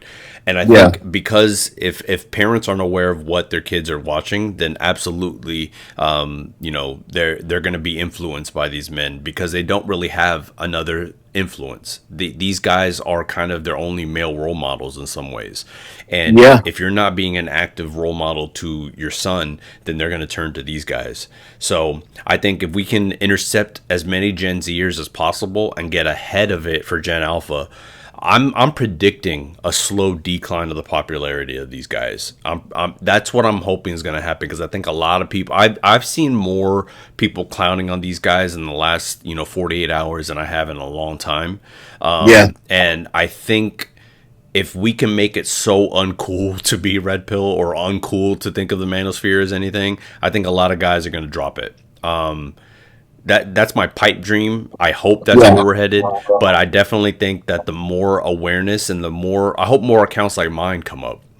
I was kind of saying the same thing earlier, where it's like, there's no, like, the truth isn't provocative, right? It's just the truth. The truth actually is that, because I heard you talking earlier about preferences and things like that. I was kind of in and out. Me and my girl have been hanging out the last hour. So I heard somebody ask, I think the guy said, what do you think about women who have these rigid preferences and things like that? And it's like, that's all well and good. That's just the reality of the world, right? We all have preferences. Like, it is a fact that, men might not want a woman that's been all around the town and think that is a fact. But at the same time, there is still inherent value in these people. On the surface level, you might not be attracted to them. On the surface level, they might not be what you necessarily go for first, but that's why you get to know people. And I think that confidence plays a big part. A lot of these guys, as we see in the documentary, a lot of these guys come from broken homes. They don't have the role model. They don't have the positive male in their life. So they have to kind of create this imaginary mystic unicorn man that they want to be, that they'll really never be, because that's not how the world operates. Okay, women would like a 6'7" ball playing beard man with muscles and tattoos, but when you're walking through Trader Joe's, if you bump into the girl's cart and you have a great conversation, you could be 5'7" and get that girl. It just comes down to your confidence, discernment, and vitality, which is all going back to that clear pill ideology that I was talking about, where it's like, no, don't accept the world for just what it is, and just be woe is me, I can't do anything. You can still work on yourself without adopting those misogynistic traits and things like that. Like, you working on yourself is not relative to how you treat people. You can treat people the same way and become the best person that you've ever been. You can keep that honesty. You can keep that, livelihood about yourself, and just be the greatest person ever. And I think that, people are kind of starting to see that. And I like what you said with the whole, parents sitting the kids down, because I don't know if this is, I heard you also say that you're demonetized on TikTok, which is funny because you have the actual truth and the positive message, but that's a totally different conversation. Yeah. But it's my mom used to. My mom is the one that introduced me to rap music, and she used to tell me, "Hey, if you're gonna, do the greenery, do it in the house. Don't go outside in the street and do it. You know what I mean? Do it right here where you're safe." And I'm not saying that was the greatest thing that she could ever do, but it gave context to reality. Yeah. She didn't just say it's out there, do with it what you want to do with it. You know what I mean? She gave me the grace and said, okay, if you're gonna do it, this is how you do it. This is how you get positive results, or this is how you carry yourself while doing what you want to do. There's nothing wrong with introducing your kids to the real world, as long as you're, really telling them the truth about it. So again, I truly appreciate everything you're doing, because I have two boys that I'm raising, and I gotta, they're prime age right now. They're 11 and 15. So they're on YouTube, you know what I mean? And it's up to me. I feel like I have a duty. I had a friend ask me, he was like, why are you not, talking about, and it got to, sexuality politics in schools and things like that. And I'm like, well, that stuff isn't coming across my desk. What's coming across my desk is a nasty message being, distributed to my kids. So I'm going to address what comes to me accordingly. And this is where we're at right now. So again, I just appreciate you kind of biting the bullet and taking the whips and taking the lashings for us, honestly, because it's a silent subgenre or subdivision of men that are just kind of getting pushed to the side and we get called the 10 percenters or the simps or whatever you want to call it. And it's like, no, there's so much more of us. It's just that men have buried that guy so deep under misogyny and just dishonesty and manipulation to get what they want. Everybody plays the game when you're young, but if you're 30 years old, still approaching things the way that you were approaching them, asking women their body count or caring about body count, it's like, what are we doing? You're 36, man. Like, you're 36, bro.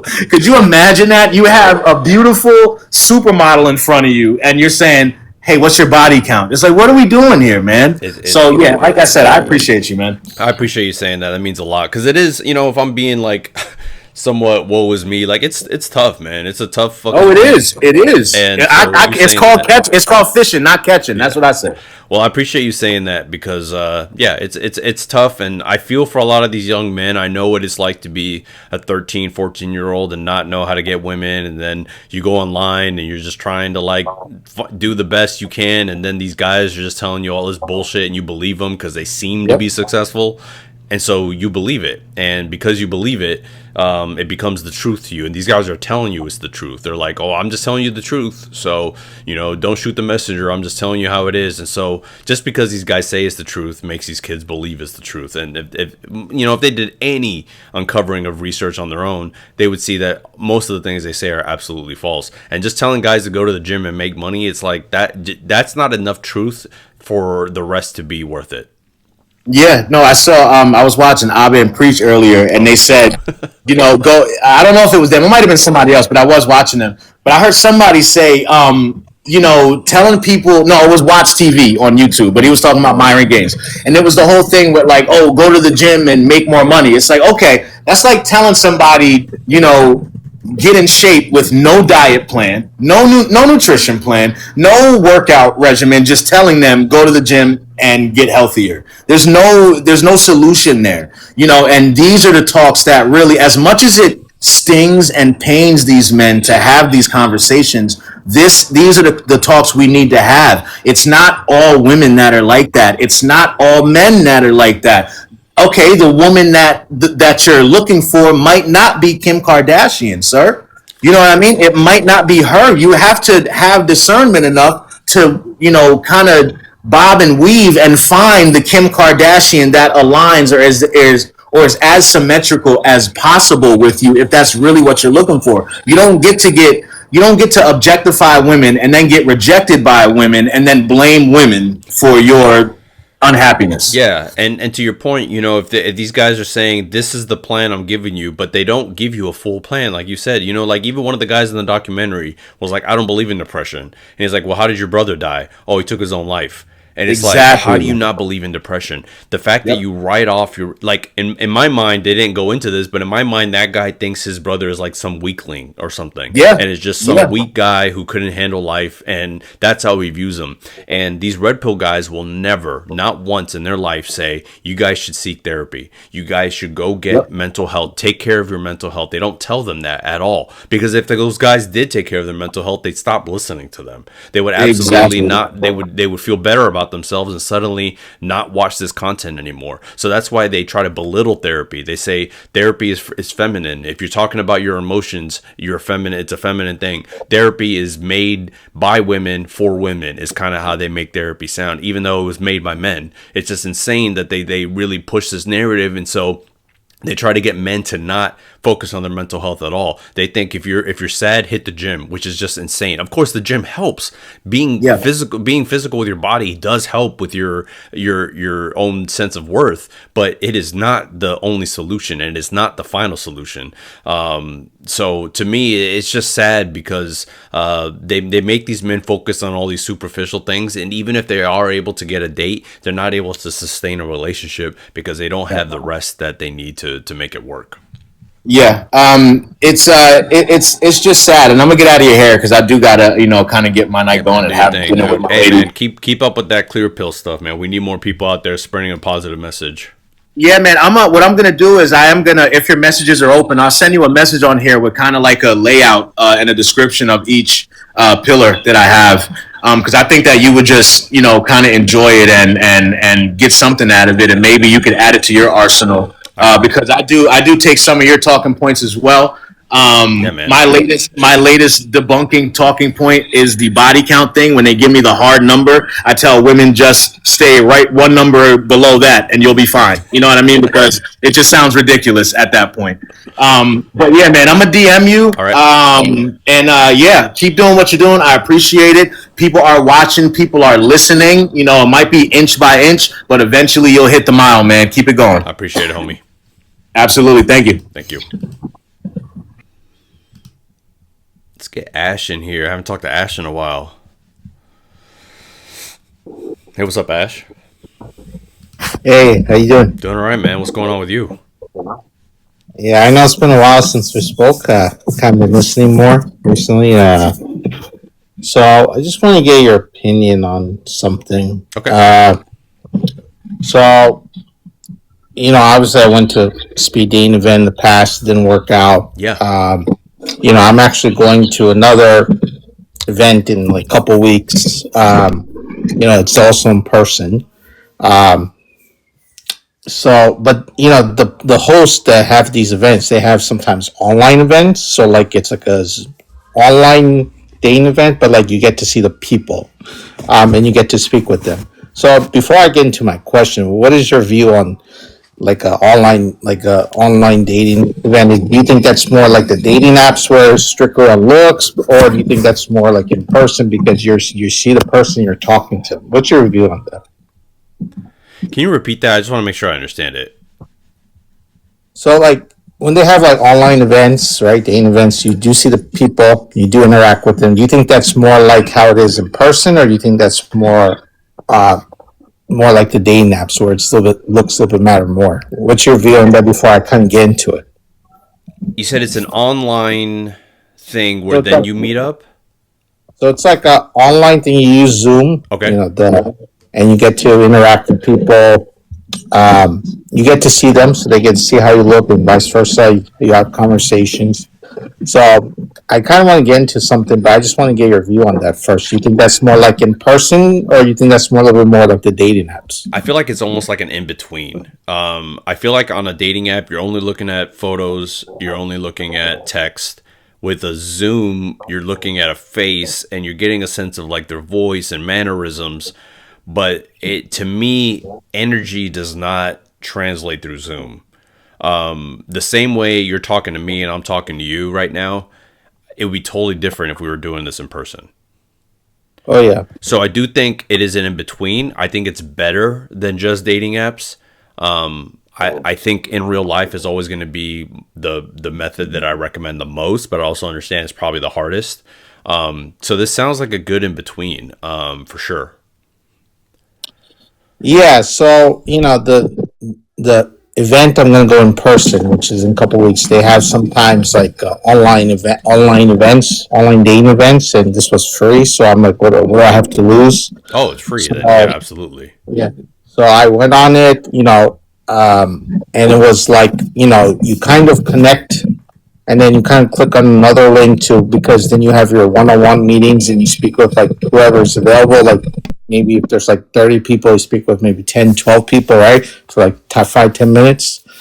Uh, so I was asking some people in the chat, last time, what are good like icebreakers and stuff, and I did a little bit of research, and basically, um, whether if it's in person or sometimes if it's online, sometimes I don't want to be like I think we spoke in the past, like you don't want to prepare like what questions you're going to ask the person, right? Even if it was a date, right?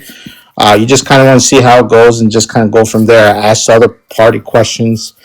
But there's been times where I have been I kind of blank out. So sometimes I kind of lose my train of thought. Sometimes if I'm answering questions, I know the answer, but then I just don't remember. And in those situations, what do you think is the best way to handle it? Yeah, I totally understand that. Like sometimes in the heat of the moment, your mind can go blank. Totally get that. I think there's a number of things here. I always do recommend, and I know this is a bit of an ask, but I do recommend that guys try improv classes because I feel like when you're in improv, what it teaches you to do is stay in the moment, not worry about what you're going to say next, but just be there, just exist, have a back and forth. It takes a lot of practice, but I think once you get there, you become comfortable in moments where you don't know what to say, and I think that's a very useful skill that I wish more people could do. And again, I understand that this is kind of a bigger ask, but I feel like that is one thing that has helped me throughout my life in terms of conversations, in terms of I'm on the spot. How can I not be nervous about what I'm going to say next? And improv helped me do that. Improv helped me just realize that you just should just be present, be in the moment. And if you try to be funny, you're going to do the exact opposite. So like, just be present, listen more than you talk. That's one thing. Then I would say, even if you're drawing a blank, and at this point, like, are you already in the conversation you're saying, or you're drawing a blank to start the conversation? I don't think start. I think like if the conversation is going, I sometimes kind of figure out what should I ask next, or if they ask me a question like what do I look for in a partner, and sometimes I might know what I would look for, but sometimes I kind of blank out certain things or I repeat myself. I just I don't want to look like listen, we're human. We're gonna make mistakes. Even the other person will make mistakes. They'll be in the same situation. But you always want to kind of give a good vibe, a good impression. And sometimes if there's no, if you're making a bad impression, maybe you're kind of losing the vibe. They may lose interest. You always want to make sure things are going smoothly. And that's something I wanted to ask. Yeah, I totally get that. I think there's a number of things you can do to make it lighthearted. Obviously, I think it's good to have just kind of a general idea of questions you want to ask somebody, because I think then you'll have like rapid fire things that you can pull whenever you're drawing a blank. But I think sometimes it's also okay to acknowledge that it's like, and I'm drawing a blank. I can't think of what to say next. Like I think it's okay to just kind of like put that out there, have a light laugh about it, and not make it like this intense moment. And I think that can even like be a lighthearted moment between the two of you. So I think it's more about not having the pressure of like, what do I say next? I think taking that pressure off is one of the most important things, I think, because I think the pressure is only going to make it harder for you to think of something. Yeah, no, I appreciate that, and definitely will check out the improv class. And I've kind of been looking into it, but eventually maybe kind of get into it more, check it out, and hopefully that helps. You'd be surprised, man. Like it not only do I think it helps you with you listening, being present, not necessarily worrying about the next thing you're going to say. There's a lot of bravery that comes from taking an improv class. Like the first time you're in a scene, you know, and the more you do it, the more you're going to feel comfortable. And the more you do it, you're going to feel prouder that you're able to like go face your fears and do these things. It's pretty cool. I remember the first scene I ever did, still to this day, because it was so like nerve wracking for the moment. But eventually it just became second nature. Yeah. Have you heard of something called like a Toastmaster? Yep. I have not personally done it, but some of the guys I've coached have talked about doing Toastmasters to help them with feeling confident speaking. Yeah, I just, in my area, they had something like that. I went to a couple times, and then eventually I got busy with something else, so I couldn't really continue. But I did that, and I just thought that was very interesting because it's not only, kind of help you make you nervous, help you kind of, avoid being nervous and overcome it, but help you become a better speaker because you never know who you're going to be dealing with, especially at work. So I think that helps. But I just got that idea in my head, so I wanted to run that by you. I love that. I think both of these things can really help you, and if you have the time to do it, I mean, that's the kind of thing that I would do. Like if I'm really going after something I really want to do, like I'm learning everything I can along the way. And I think that, when it comes to being a good speaker or like, any skill you want to learn, to me, it's like, what can I do? And like, what can I do today to improve? And what can I do tomorrow to improve? And like, you take it day by day. But I absolutely recommend guys, take the time to make the effort to learn these skills. Absolutely. Because it'll take your life so much further. Yeah, and I know some in the comments says like kind of focus on what the other person is saying. I think that's also good because I noticed when I've been speaking with people online, when the woman's asking me questions, it's so much easier because like I'm just answering the questions and they're gonna ask something else compared to when they don't say anything and then I don't remember something or I draw a blank and then I'm like, okay, what do I gonna come up with next? Or like you just mentioned, just mentioned that, hey, I kind of drawn blank. I'm trying to figure out what to say, but I notice it's been easier when the other person's talking to me. But I don't want to make it just about them. I gotta ask questions. We both gotta have a conversation. So yeah, and I think again, like I don't want to have you over prepare, like and have like a list that you're right. But I think it's okay to have like kind of like some things in your head ahead of time. I think it just helps. But listening and asking questions, asking follow-up questions, like if they mention this thing, just try to do a tangent off of that. And that's sometimes helpful. Like if somebody says, oh, this is my favorite kind of music, it's like just ask when did you start listening to it? When did you buy your first CD? Like anything that, just be curious. I think curiosity is one of the most valuable things you can have on a date, because you're asking questions from a point of like, I really want to like get the sense of who you are. Who were you when you started listening to this music? Who were you? What made you this way? And that curiosity is going to give you, I think, questions based on what they say.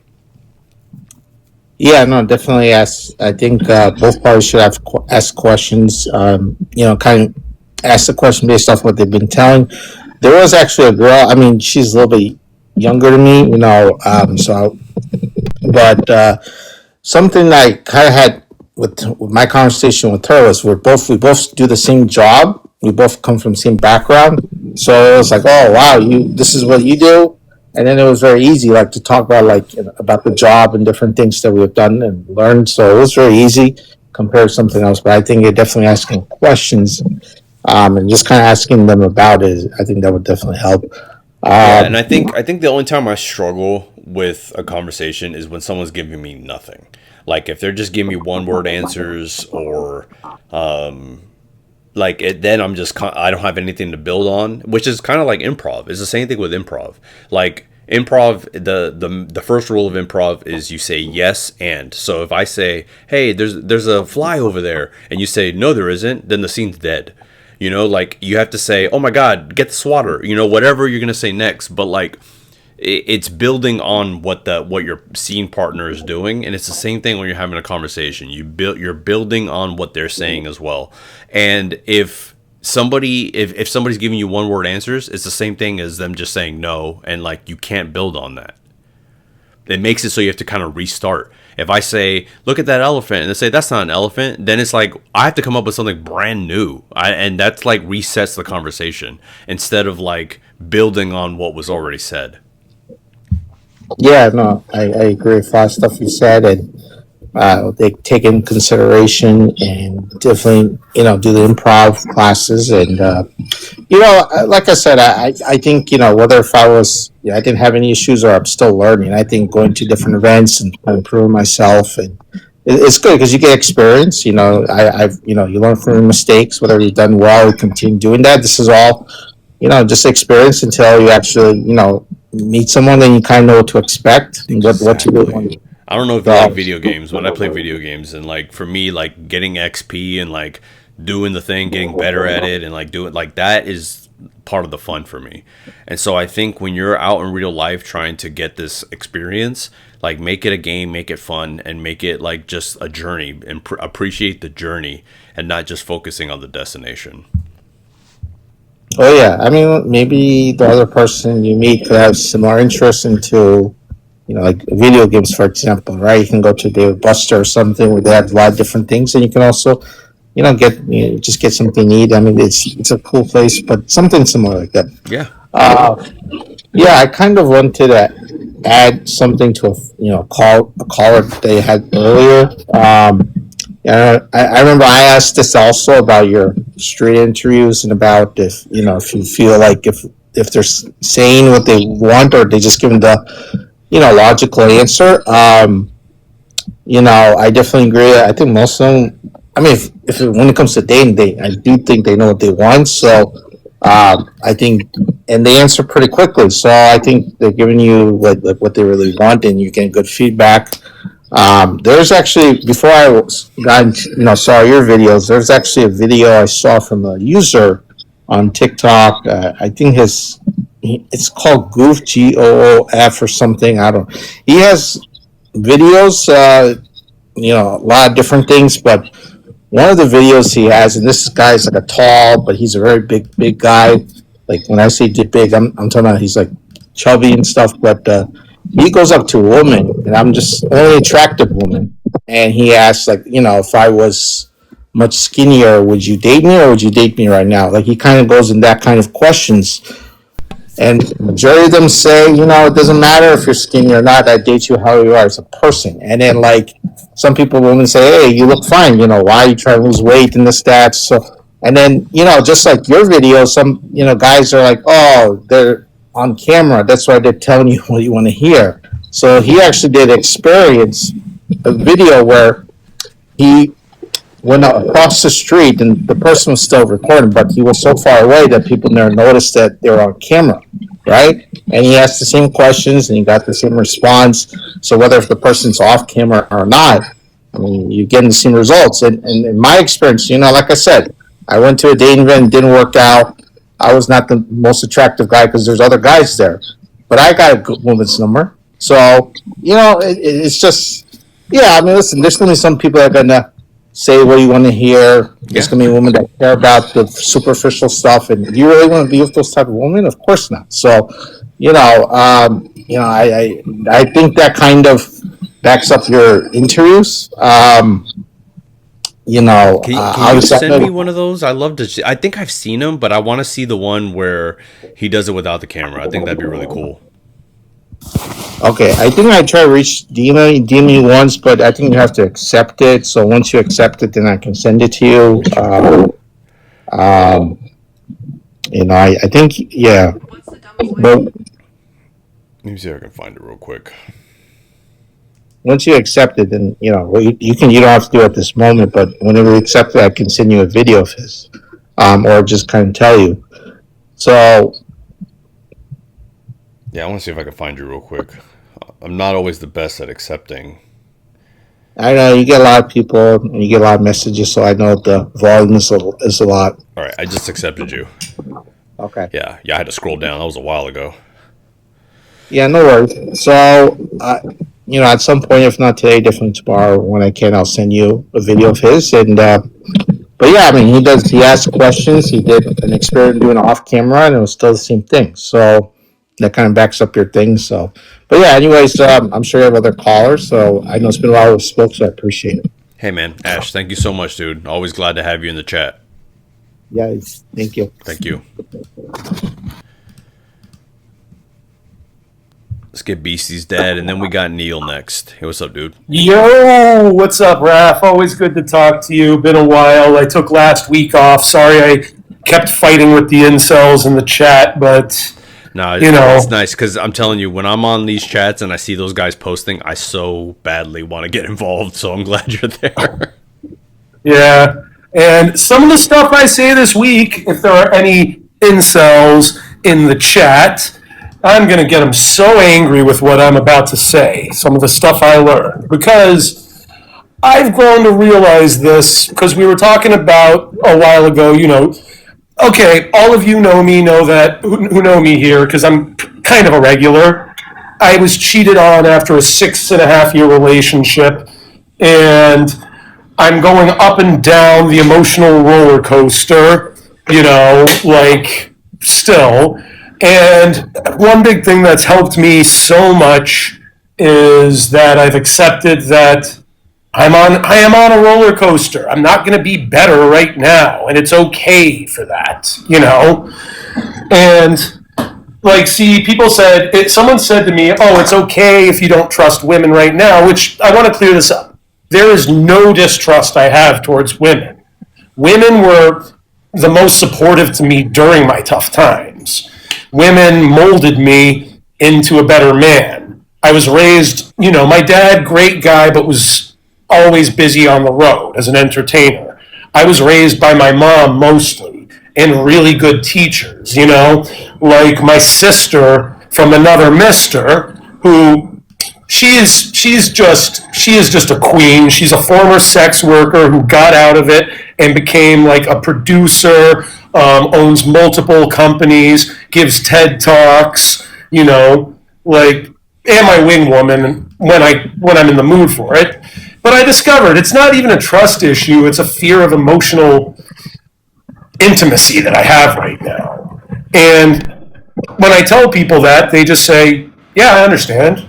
And one of the things that I learned, so I have this platonic girlfriend, right? She invited me out for her birthday with a bunch of, you know, her friends.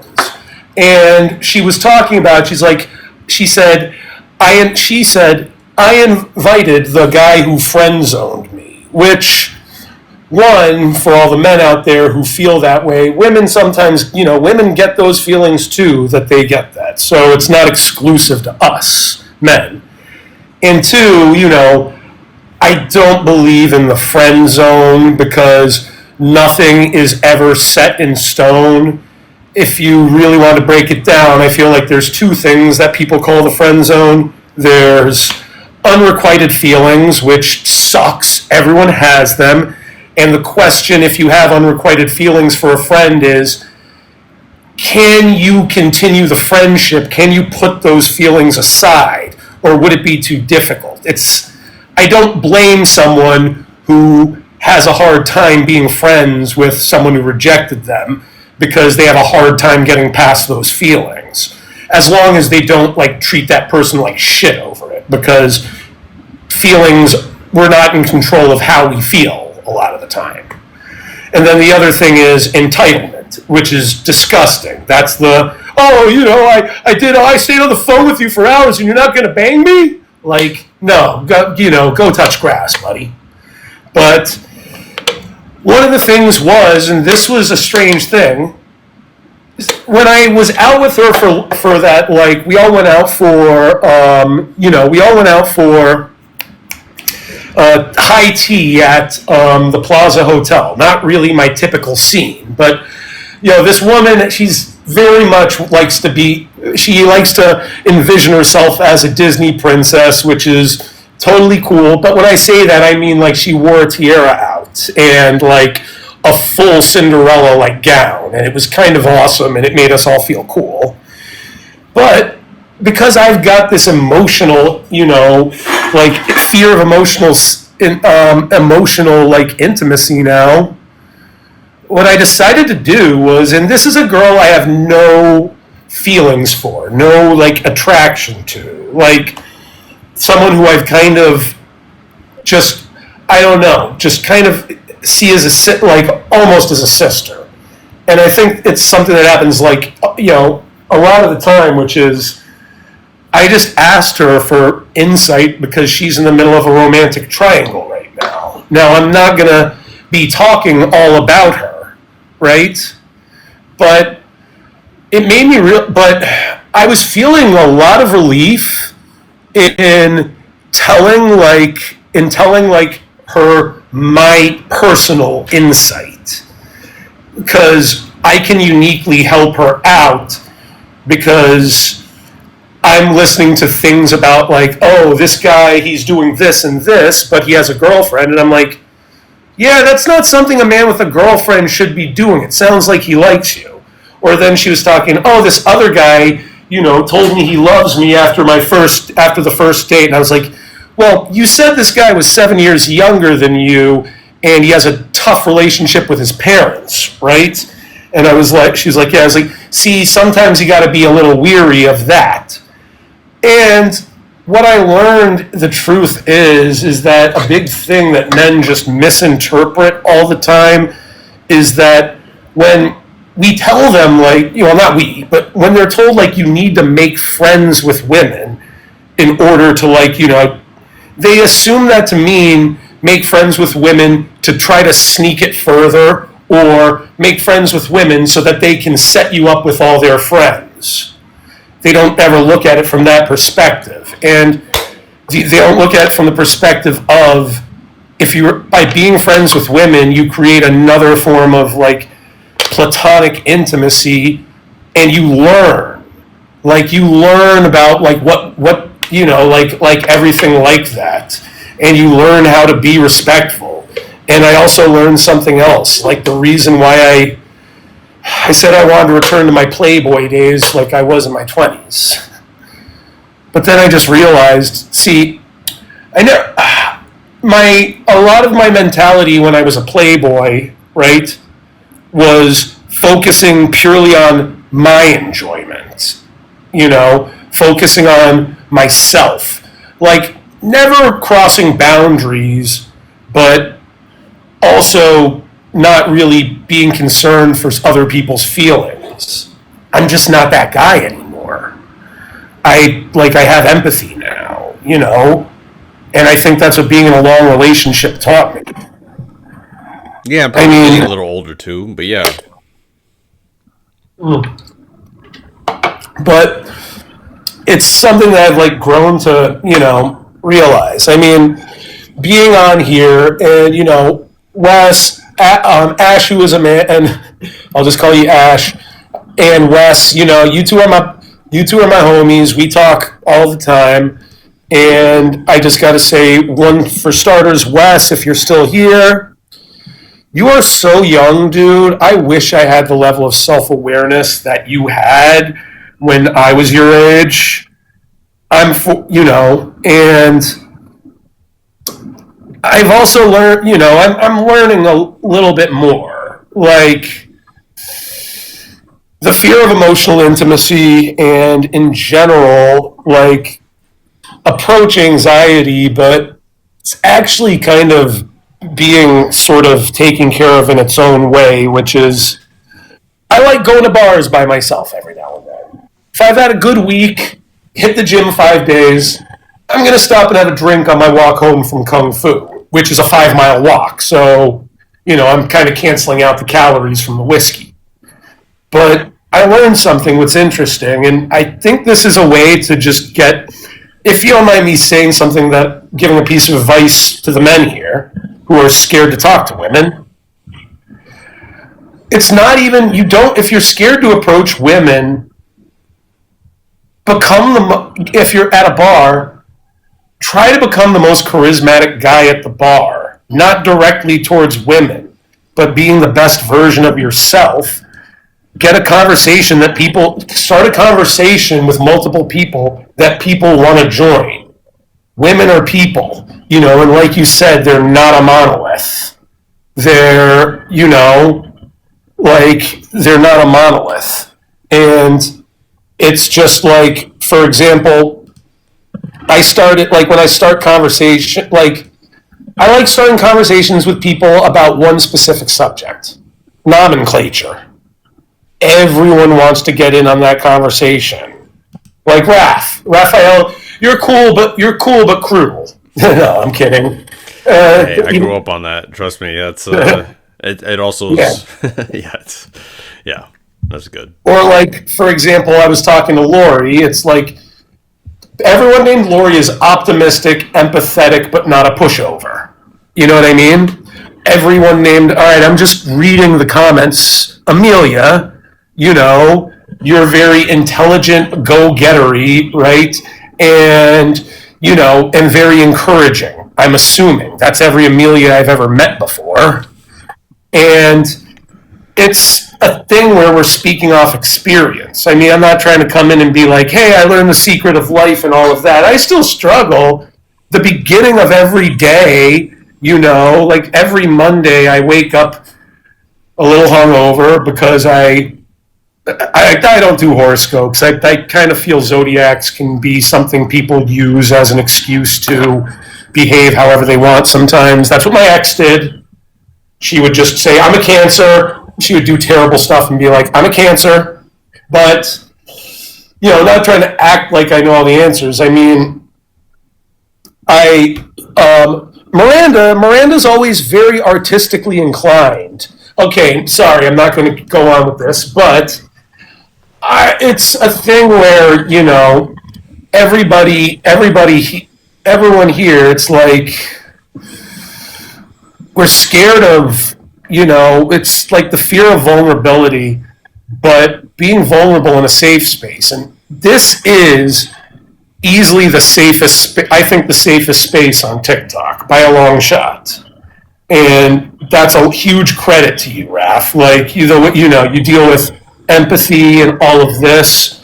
And I really like hearing all these guys. Like, I really like hearing, you know, the thing I really like is my favorite things are when I hear lost men come on here and you don't, and it's not even tough love. You help them get an outside perspective on themselves. I like seeing people get, well, Kristen, you kind of automatically are everyone's older sister, even when you don't like to be. You're kind of a coach. You're very smart, but you can also be extremely sarcastic on top of that.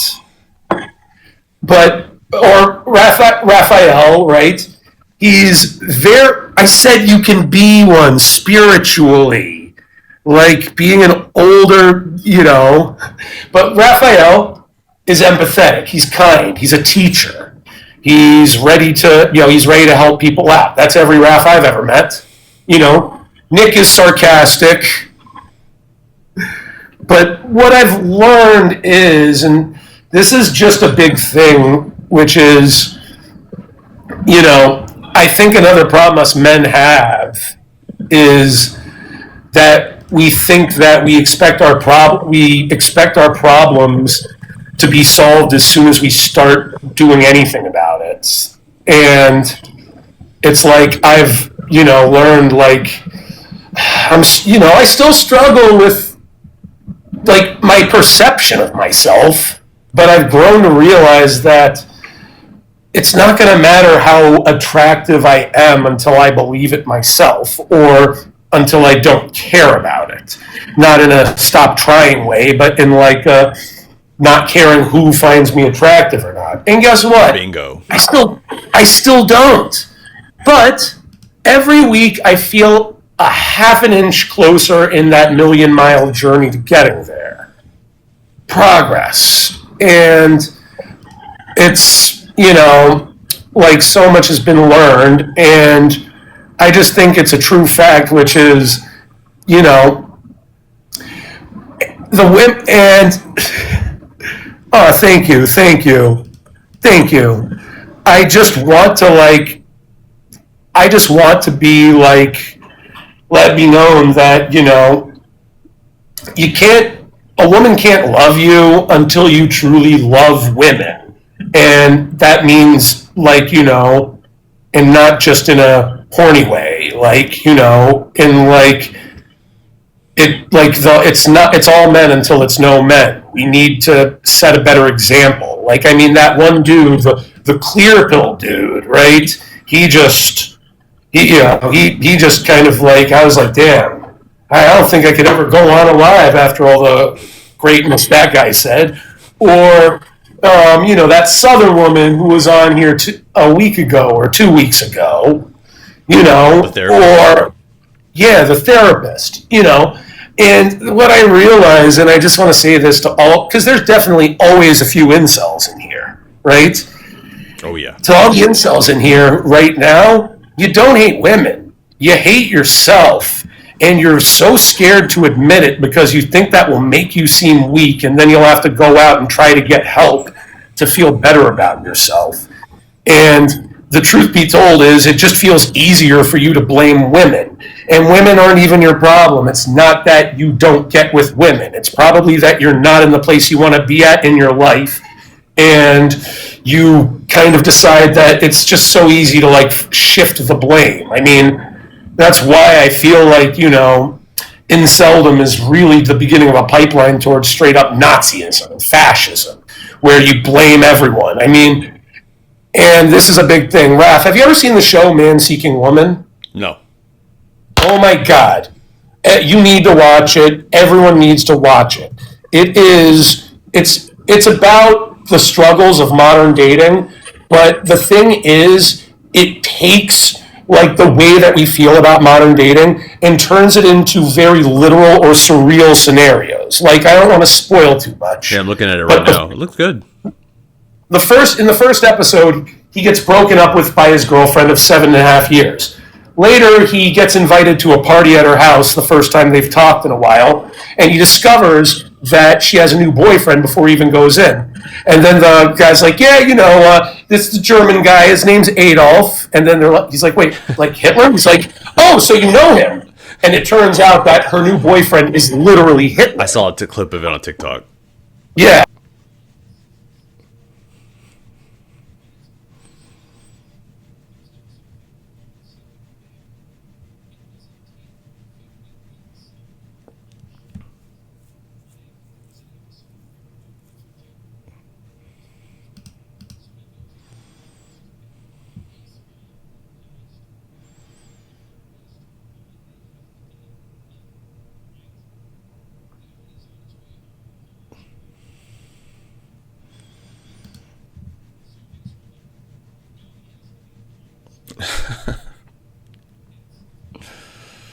Sounds wild.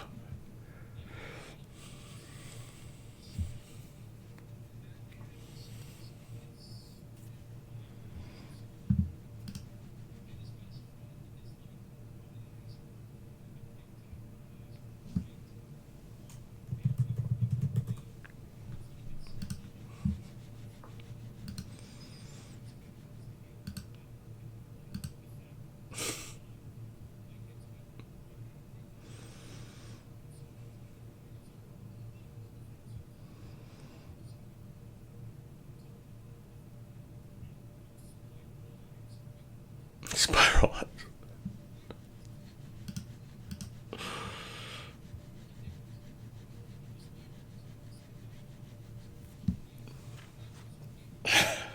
That's crazy.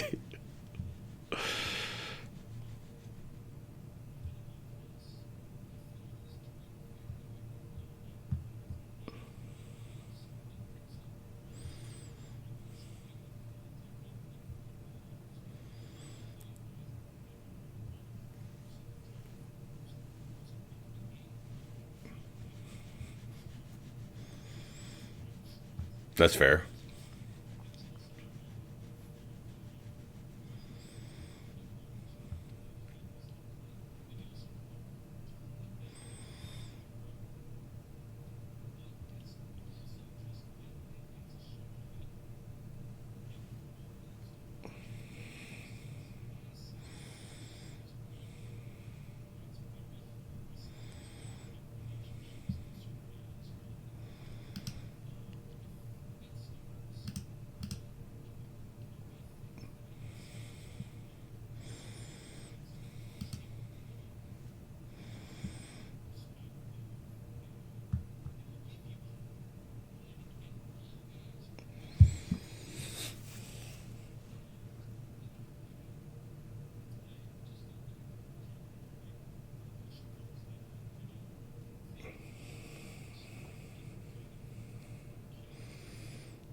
No, it's all good, man. You share some good advice. Otherwise, I'd jump in. But I think you're also validating a lot of things I say, and I appreciate your perspective on confidence and your own mental health journey, and you sharing it with everybody. So thank you, man.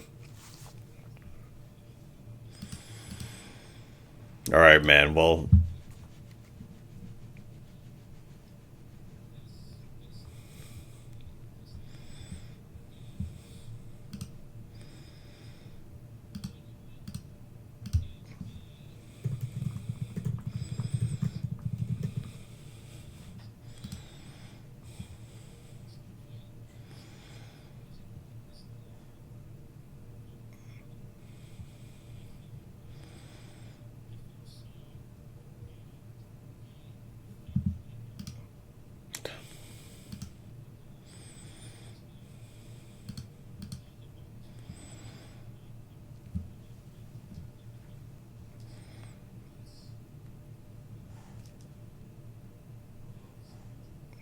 same. And I appreciate you backing that up, man. That's why I really appreciate you coming in here because you're trying to help these guys too, man. So it's really nice. It's great to have that kind of backup and that kind of just community that we're building. And thank you for saying those kind words, man. I want the best for you too, dude. And you're doing everything you need to. You're going to the gym. You're taking care of your mental health. You're working on the things that matter to you. And that's a template for what I'm hoping a lot of these guys do as well.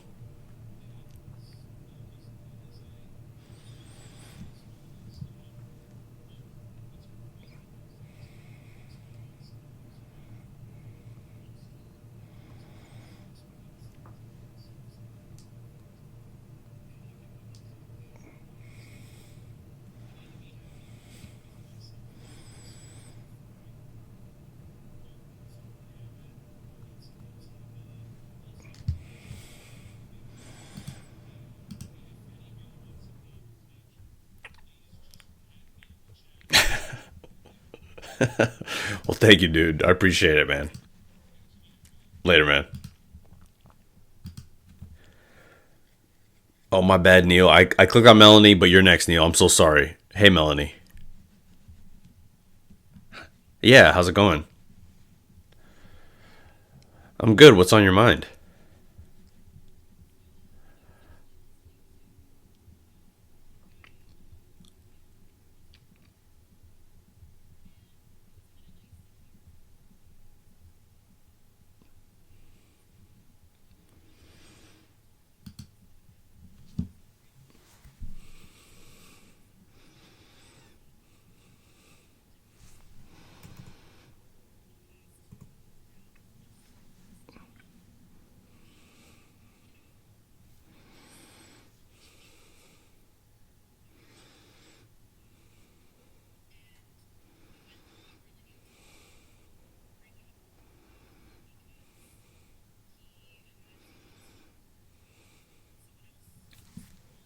Damn.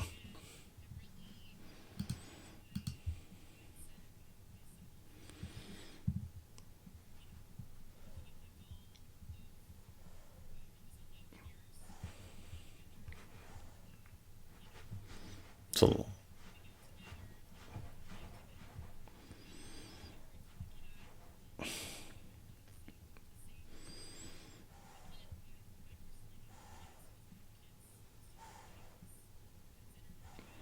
no, I get it. I get it.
Yeah.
Yeah. You say you dated for 11 years? How old are you now? Okay. Um, okay. And is that obviously that's your longest relationship? And have you been in love with other people as well?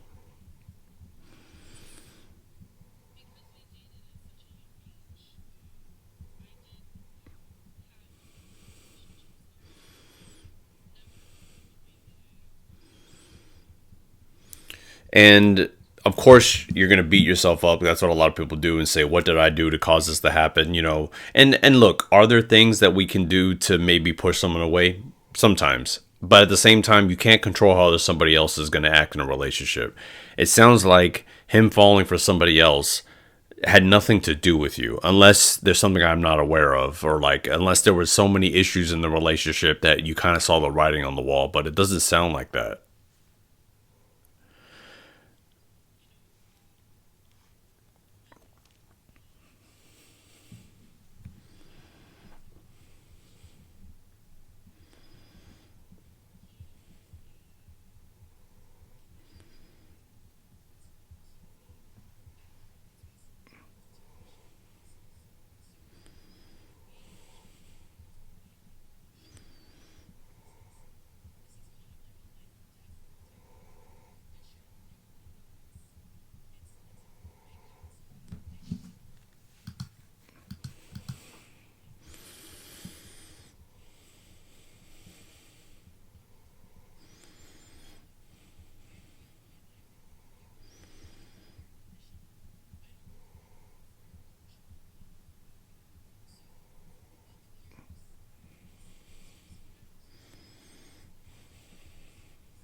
Hmm.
The thing that I'm trying to That's understand okay. is you were taking care of somebody and driving at 2 in the morning to help somebody out who was concerned about his condition, and yet he still fell for somebody else.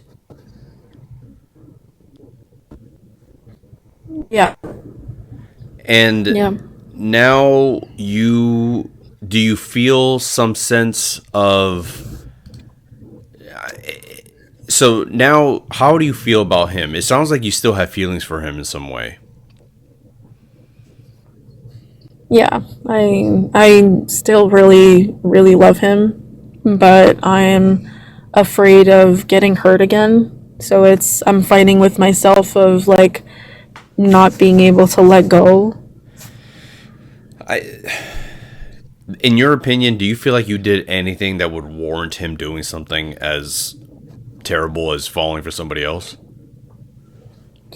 I think in the relationship, I always, every couple has their problems, every couple goes through their things, and I think, we've also had that moment of discussion about, what he was happy with about the relationship and what he, felt like not so happy. And a lot of it he would tell me, now that I apologize to him, that sometimes I'd be controlling about certain situations, or he felt like I didn't understand when he was going through pain and like how to navigate that. So accommodating.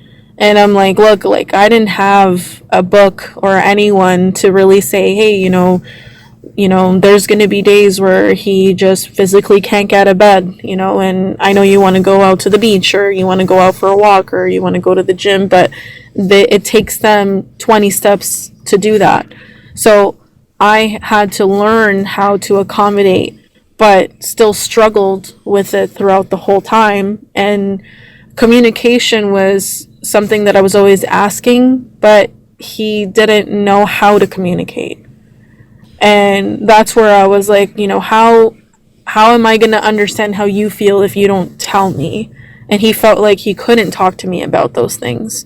So now talking through this past year, because we're still in contact, I always ask him, I'm like, look, I want to be able to communicate you, and if you feel like you can't communicate, I'm losing you a little bit. Can you hear me? And make sure everything's still working. Oh. There we go. I think I can hear you now. Hello? Yeah, can you hear me? Oh.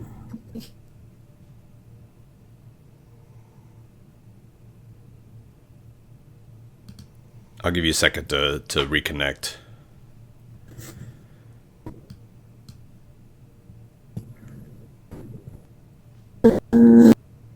I can still hear you every now and then.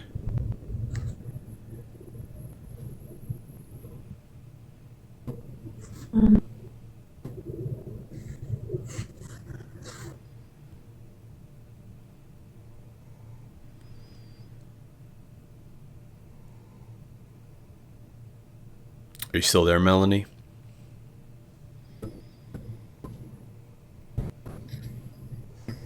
I can kind of see you moving a bit now. Yeah, I can hear you. Can you hear me now?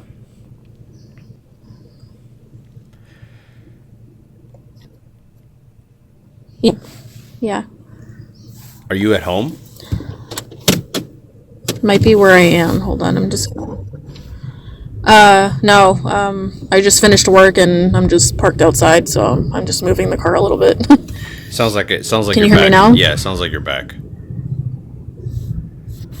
There might be a delay. Oh, okay. Hello?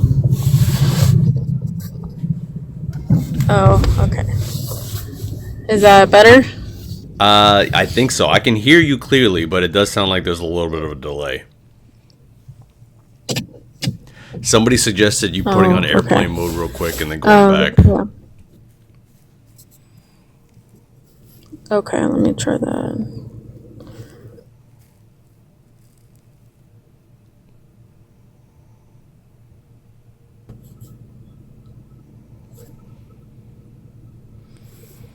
Hello? Yeah, you there? Thumbs up. Yeah. While, I can hear you now. While we reestablish, I just, like, up top of my head, because you guys started dating so young, and tell me if I'm off base here, but because you guys started dating so young, You dedicated so much of your life to him.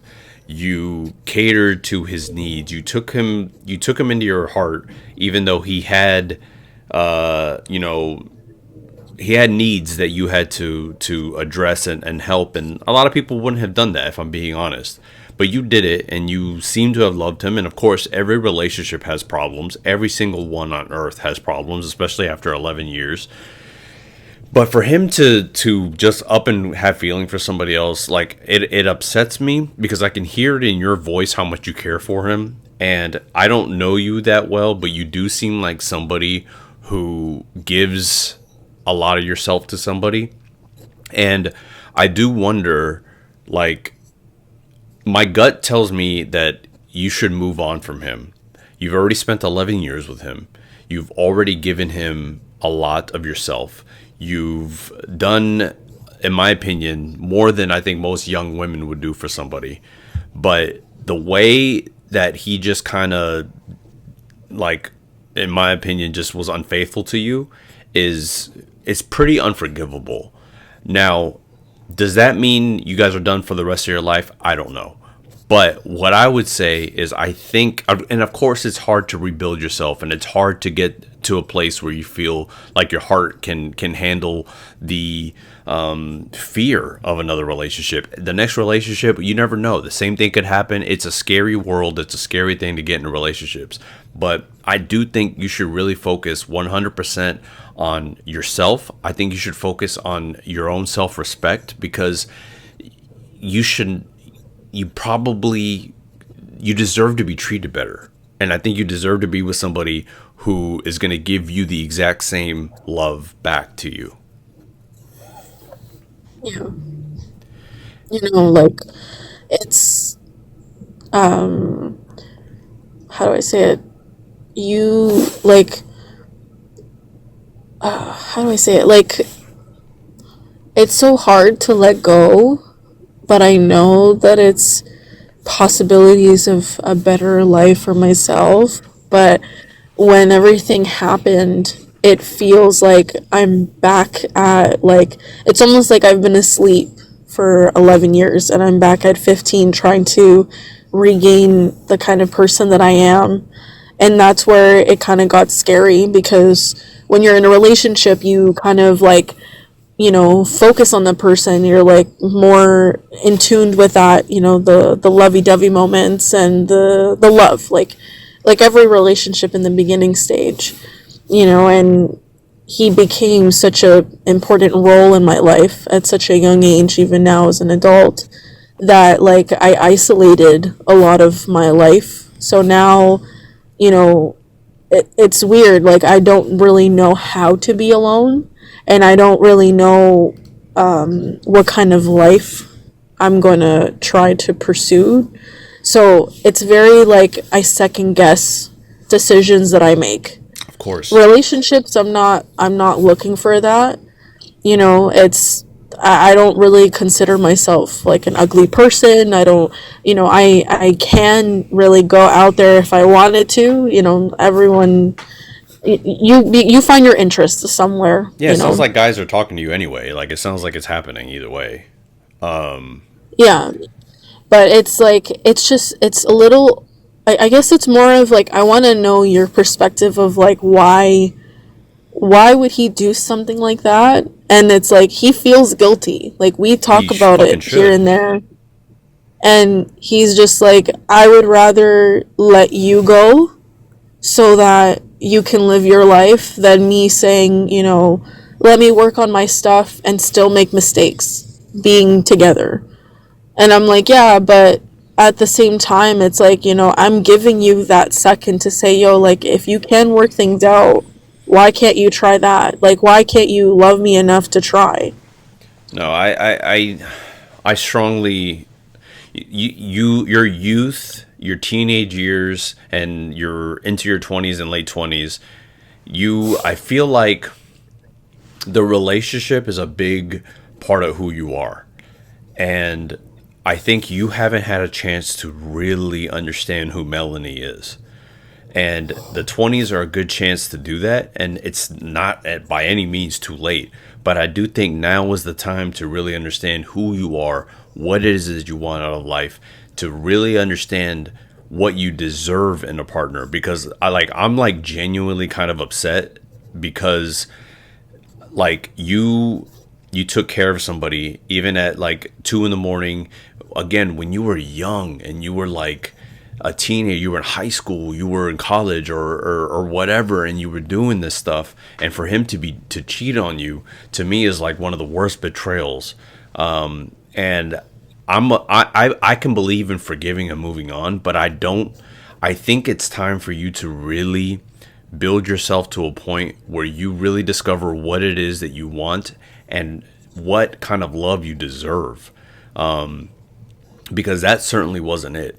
And you deserve somebody who's going to love you just as much as you do. In fact, it's very important that love is reciprocal in a relationship. If it's too off balance, it's hard for it to work.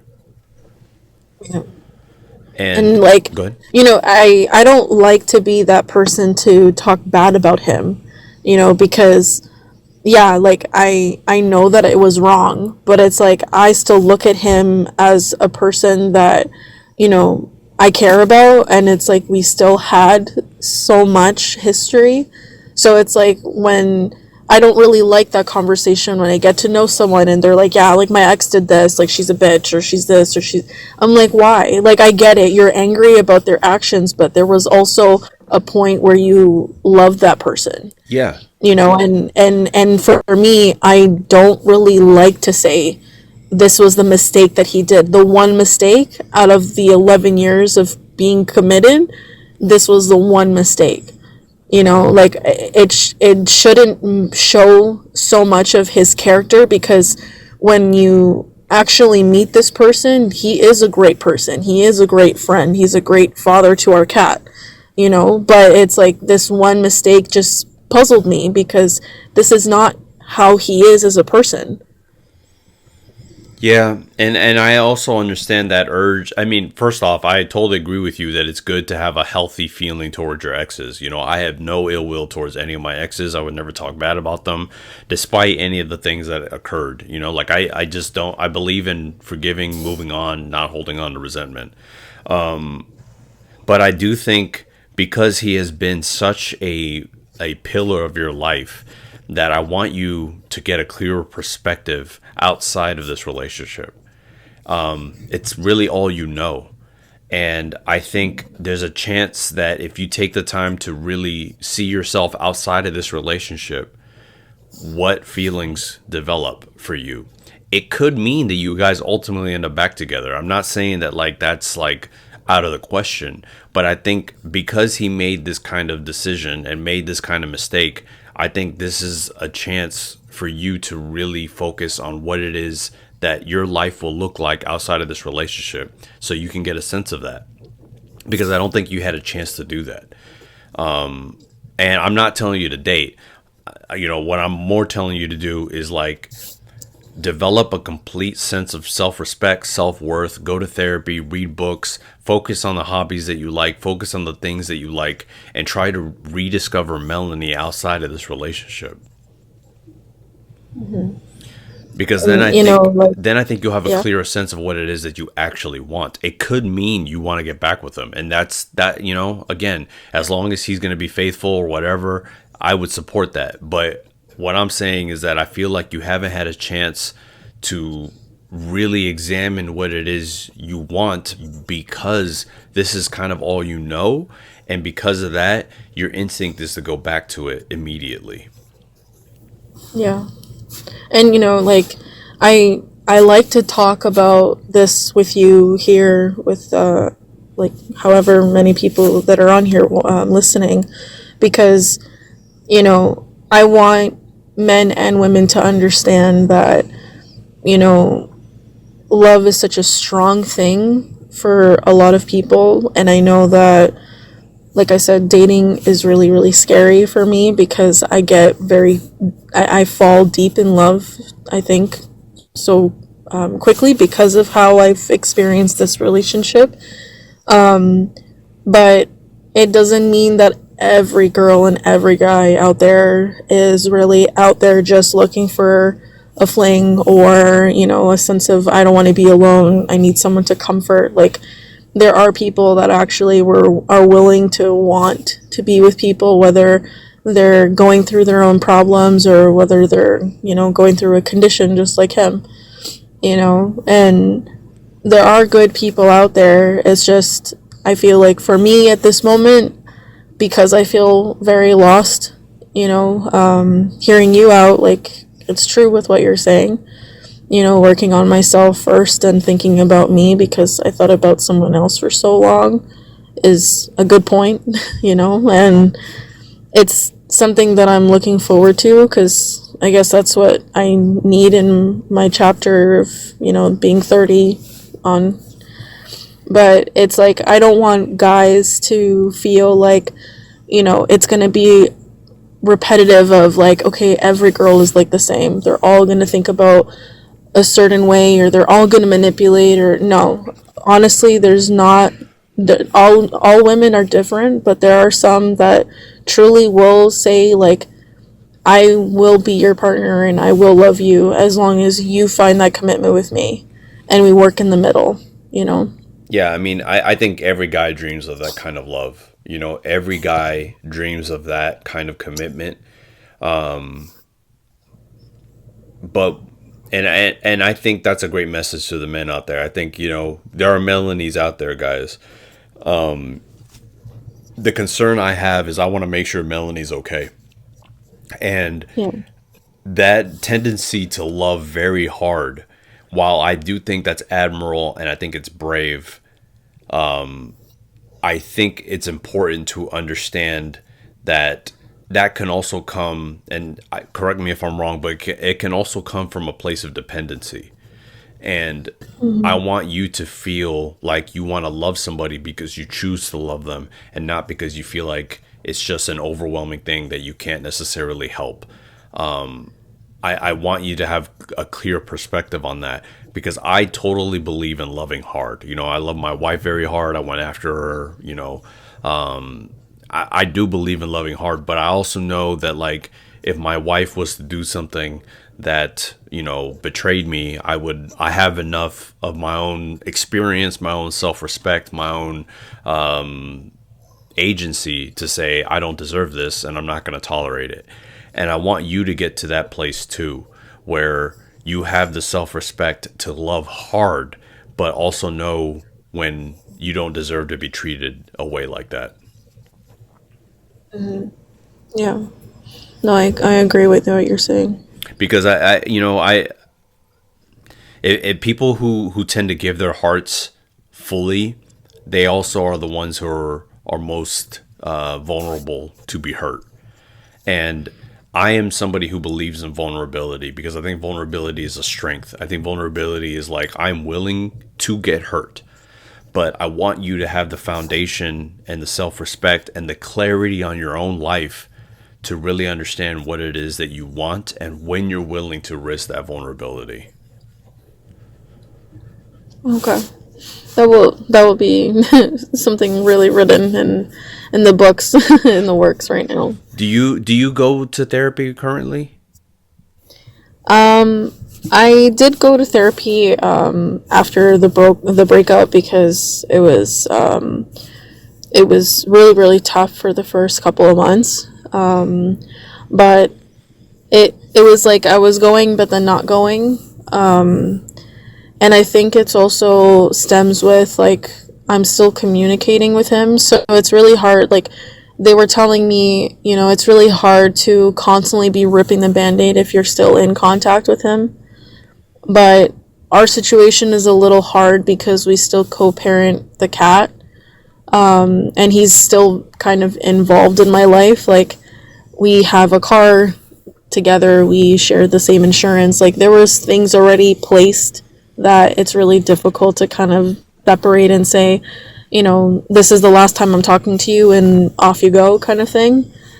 So we're both being very respectful with each other, where, you know, there's a boundary, and I think that that's great.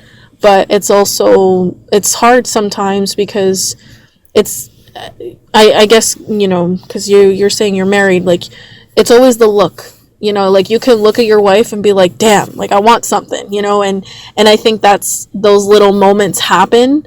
So I personally have to kind of like resist a little bit and not look that way.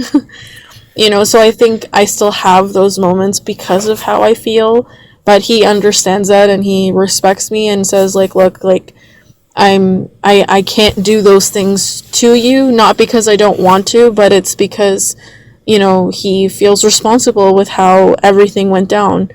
So he's even kind of restraining himself, and we're trying to, you know, be respectful for our cat. So it's a very tricky situation right now because we're still pretty much involved in our lives. Yeah. But I know that I need to focus on like finding hobbies and making more friends and being around my family and, you know, being there for my cat and co-parenting with him. But it's like I need to find things that will like make me happy right now. Yeah, I think you need to also be have clarity. Like I think, you know, obviously I think you should co-parent, but as much separation as you can get, I think it'll be healthy at the moment. Because I think again, I get that instinct. I had an ex when I was 19 and we broke up and got back together, but it felt so comfortable that we kept going. And until one of us stopped, we would have kept doing it. And so, and eventually it wouldn't have worked. But I think you have to take a step back. And now when I look back, I'm like, what the hell was I thinking? And I'm not saying it's going to happen to you, but I want you to make the decision by taking a step back, creating as much separation as possible so that when you get clarity, if you still feel like you want to be with him because you love him and you believe that he won't hurt you again, then that's the right decision for you. But I feel like if you do it now, you haven't gotten the clarity and you're kind of going right back into what you're familiar with. And I think because it's been 11 years of like one of the, you know, it's a pivotal point in anyone's life is your 20s to really get to know yourself. I want you to get to know yourself. And maybe therapy is expensive or you don't want to keep going, but I definitely think there are books that I want you to read. There's a book called Feeling Good. I have a link to it in my book recommendations in my bio. It's a really good book on therapy that I think people can do on their own self-guided pace. And what it helped me do, it helped me through my divorce. When I got divorced in my mid-20s, it devastated me. I was about as devastated as you. You know, it was hard. I wanted to, you know, maybe get back, but I also was like, I deserve better, like blah, blah, blah. Like I was just trying to figure all myself out. And that book and therapy helped me realize a lot of things I was telling myself that weren't true. It helped me get clarity on my life, and therapy helped me, you know, gain the self-respect that I currently have, which made me to the point where I would not tolerate behavior that was disrespectful to me. Especially I wouldn't tolerate behavior that I wouldn't do to somebody else. So like if I'm not going to hurt somebody and they try to hurt me, then I'm out. You know, like I have no time for that, and I'm not interested in that. I'm interested in people who want to be with me because they like me, and that's it. And so I want you to get to that point too, and I think you can. And I think you know, you're still young. God, to be 30 again. But you know, I think, you know, this is a good chance for you to really get to know yourself outside of this relationship, because I totally understand the instinct to want to go back to what's comfortable and go back to a place where you did feel love. But I want you to get to a place where you feel the love you need within yourself first. Okay. And it's hard. And I know everything I said is, you know, I'm a stranger, you know, take everything I'm saying with a grain of salt, but this is from my perspective, what I hope for you. And you know, you sound like somebody who really wants to be a great partner to somebody, and I think that's wonderful. I hope every guy finds someone like that. Thank you. And again, you know, I was listening to the guy beforehand, and I was like, oh, like, you know, it's always something on the back of my mind. You know, I go to work, I do my regular routines, and there's always those little moments where it's a flashback. It could be a song. Like I couldn't listen to the radio for a whole year because there was just songs that would just throw me off, you know, little triggers, you know, smells, places. people around me, when especially my family, oh, where is so and so, and then to give the bad news, like, so it was really difficult to kind of get used to not being that person's partner. Yeah. And it's so unfamiliar. It's very unfamiliar. It's a scary time. It's a scary territory for you to be in right now. Yeah, but like, I think the scary part now is like, okay, like, you have to see yourself first before anything else. And you're right, a life without that person being the partner, without being in that relationship, like, where is Melanie and her single stage? Yeah. And again, you might realize after all that, you're like, you know what? I've seen what's out there. I understand myself. If you're going to be good to me, I'll be good to you and I'll take you back. Like, I can understand that.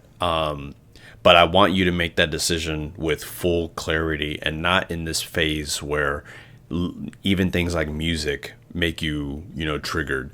Because I think if you can get to a place where that song can come on and it's not going to make you immediately sad, then I think you can make decisions that aren't based on that sadness. Okay. Thank you so much for hearing me out and giving the advice, because, it's hard to talk about it with like family. I don't really have much of a social group, to be honest, because I was with that person for such a long time. He was the only person I did talk to. So, I can't really call him and say, hey, I have questions about you. Like, it wouldn't have worked. Yeah. Yeah. But, it means a lot for you to take a little bit of time to hear me out and I guess give some advice, because it really does help. Of course. And, I there's a lot of people I talk to, on a weekly basis. If you want to come back in next week, I'm happy to talk to you again. I like helping people. I want everyone to have healthy, happy relationships. And I totally empathize with you. And I want Melanie to be happy. Thank you. And yes, I'll for sure be coming back. Awesome. Well, hang in there, Melody, and keep me posted, okay? Thank you. You have a good night, guys. Take care. You too. Bye-bye. Bye. All right, I'm going to talk to Neil. Neil might be my last one. I know there's other people, but Neil might be my last one. What's up, Neil? Hey, how's it going? How you doing, man? What's on your mind? So I was watching that Inside the Manosphere Netflix documentary that we were talking about last week, and holy shit, a lot of things. Yeah, all the things I've been watching just been insane, because it's how I watched this kind of content when I was like 19, 20. Also, when I was thinking about like the kind of like women that Myron Gaines had on his podcast, a lot of them were like, the OnlyFans and like Instagram supermodels. Like he asked, like, the one part where he just like asked one woman like, what does she look for in a man? He only used that as an excuse to like bully her, to be a misogynistic to her, and just shout right on the stream that this is what women are like. Yep. Yeah, dude. Yeah. You have no. I've watched so much of that shit. I have watched so much Red Pill. Myron, all these Red Pill guys' voices echo in my head throughout the day. It sucks. It sucks so bad. Yeah. But I know exactly how it goes, and I know all their tricks, and I know all the things they try to do They really want to do everything they can to make women look terrible, and if they get a chance to do it, they're going to do it. Yeah, and another thing is that whoever that red-haired Red Pill influencer is, I forgot his name. Like, the way he like went like name one thing a woman has invented. That just had me laughing, because the very first computer algorithm was invented by Ada Lovelace, and guess what? I have a PC, I have a PS5, I have a Nintendo Switch. All of those would not be around if it wasn't for Ada Lovelace. Yeah, and at the end of the day, like, the idea that women don't contribute, it's like it's crazy, because women in the last 50 years really entered the workforce, and they have taken over so many different fields, and it's like they just got to working. So like, yeah, like, also Yeah. Looking at the comment, Wi-Fi is also invented by a woman. Exactly. And guess what? All these red pill grifters are using social media and social media would not be around if it wasn't for our woman. Forgot what her name was, but Yeah, and Justin Waller, I think, is the redhead guy you're talking about. Yeah, he no, they're all jokes, man, and anything. I mean, the thing that I noticed about all the creators that I never really personally put together, but Louis did, is that most of the people grew up without fathers. yeah. And I think when you don't grow up with like an example of masculinity, then you kind of feel it for yourself, or you listen to people you don't know to say, well, this must be what a masculine guy is. And Yeah. you know, I grew up with a very traditional masculine dad. Like, he was Latino, you know, like, and he was like, you know, my mom stayed at home and like whatever, but I also watched my dad and said, you know, I'm gonna do my own thing. I'm gonna do the thing that makes sense to me. But I at least had some baseline to kind of determine. And there are a lot of things my dad did that were very like kind and good, and like, you know, so I got a lot of that from him too. But I think a lot of these guys don't have that. Like, you know, Yeah. as stern as my dad was, and as like, you know, traditional, I'm a man kind of way he was also very nice and kind in a lot of ways. Like, the way he treated our dogs or whatever, I was just like, oh, okay, so you can be this way too. Got it.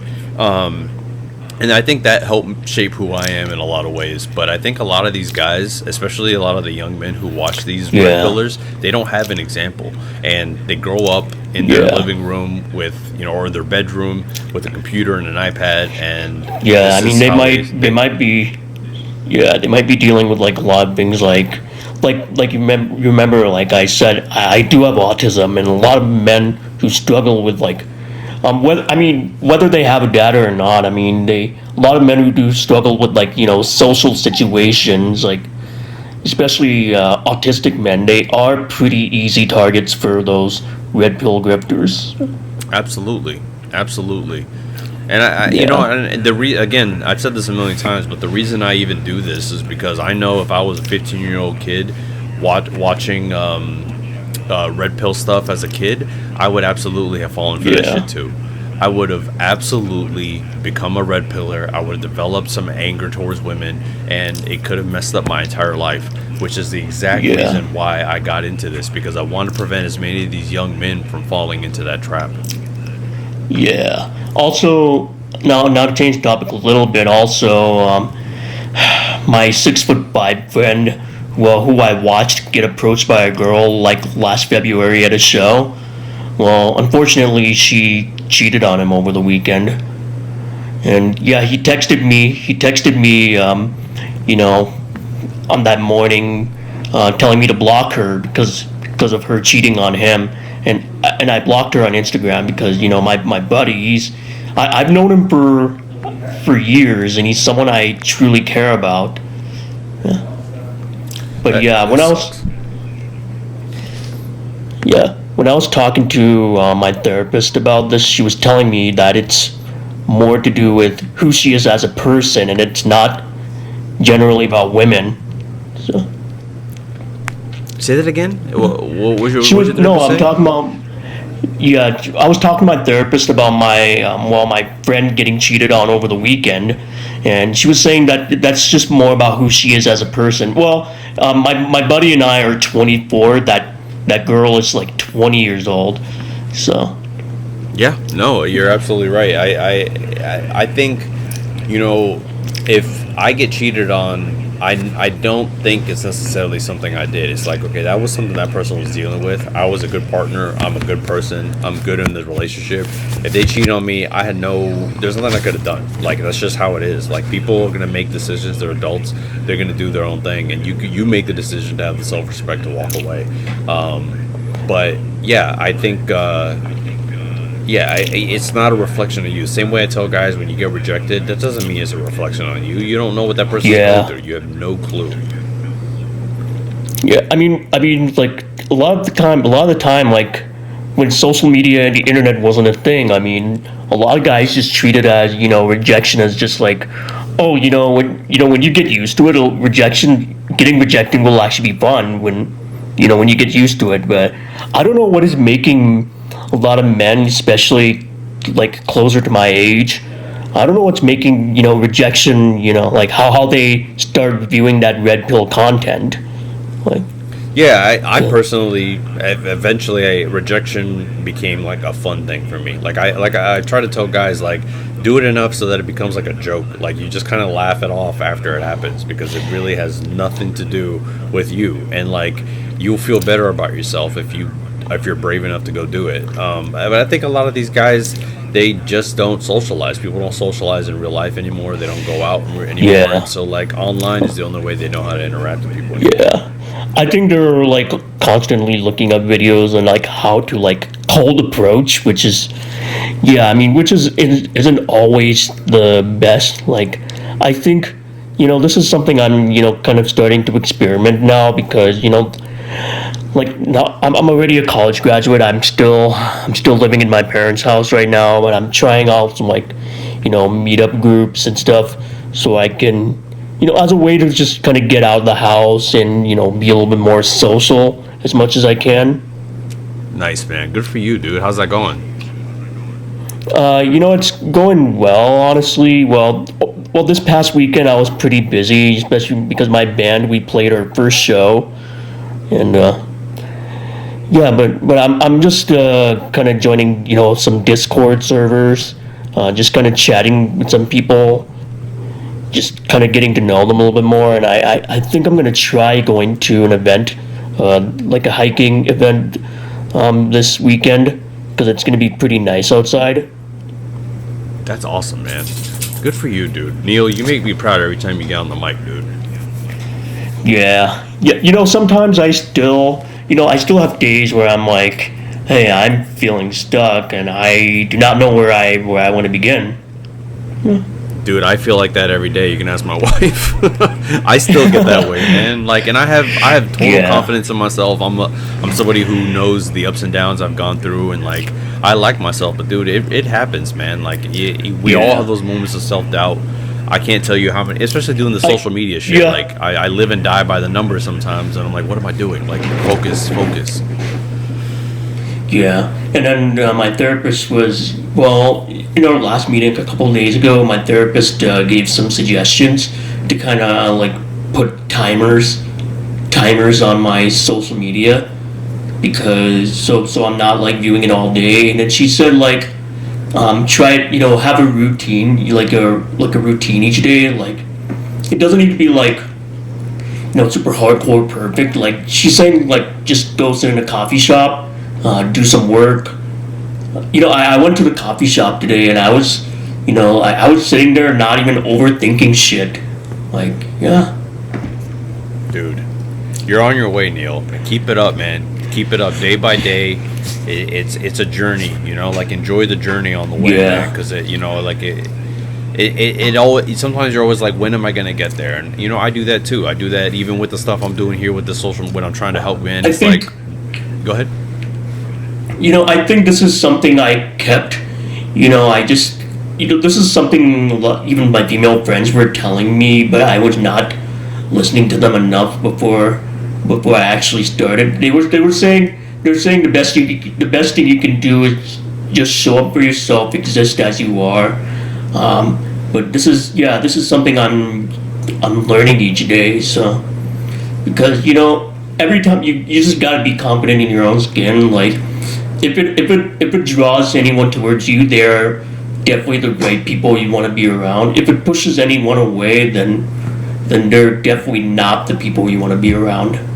You heard it here first. Neil just preached the gospel to you guys. That's exactly right, man. That's exactly it. Also, a lot of us are, I know this is what a lot of men my age are dealing with too.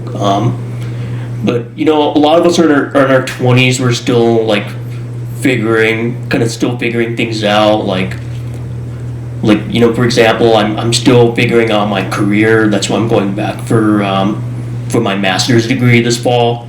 Nice. Yeah, and this is what my therapist was telling me, especially with dating. You just like need to take some time to figure out what you want, because you don't get it right away. Like when you see someone in public, you can think they're attractive, but that doesn't always mean they're gonna be the best person to date. So. Exactly. Like looks are one thing, but like at the end of the day, you got to spend every day with somebody, and that's going to be a whole other slate of traits that are important.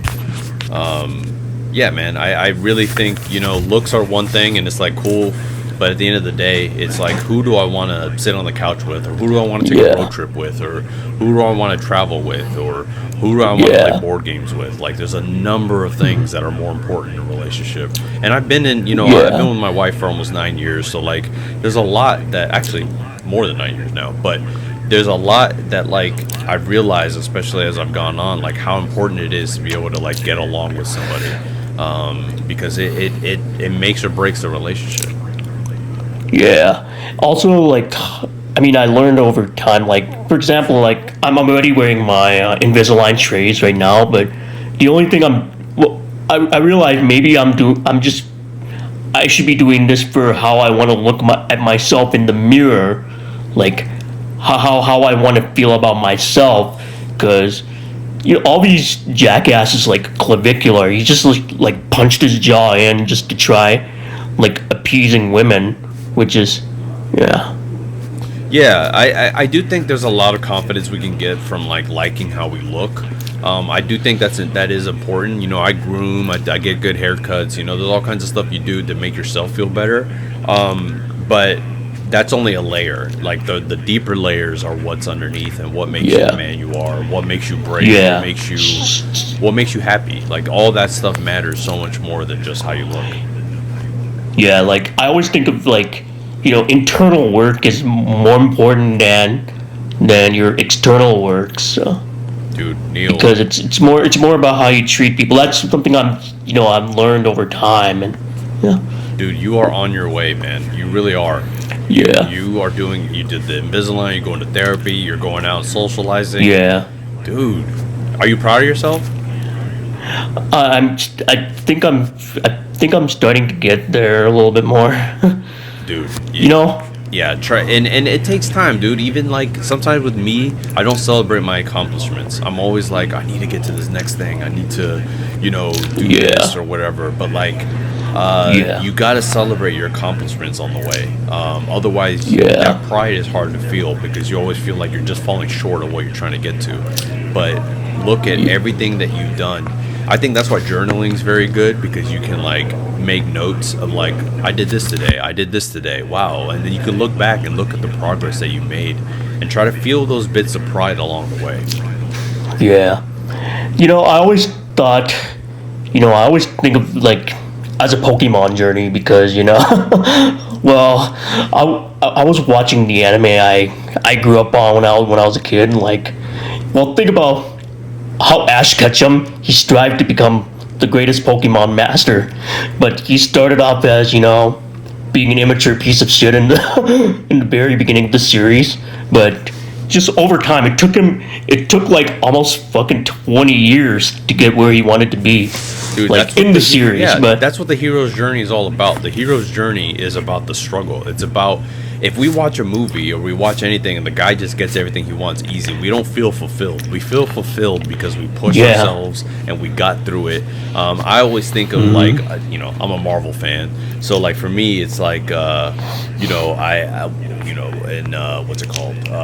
Infinity War, when Thor has to like take the blast of a star so he can like get the axe and use that. Like that is such a pivotal moment for him, where he has to like go through like this hard trial, and then like it comes out the other side victorious. And I think that's what it's about, and it's life's about that. It really is. I went through a hard divorce, I went through all these things, I've worked on myself, I've all these trials I've gone through, and you work and you work and you work, and then that pride happens. It doesn't happen when it's easy.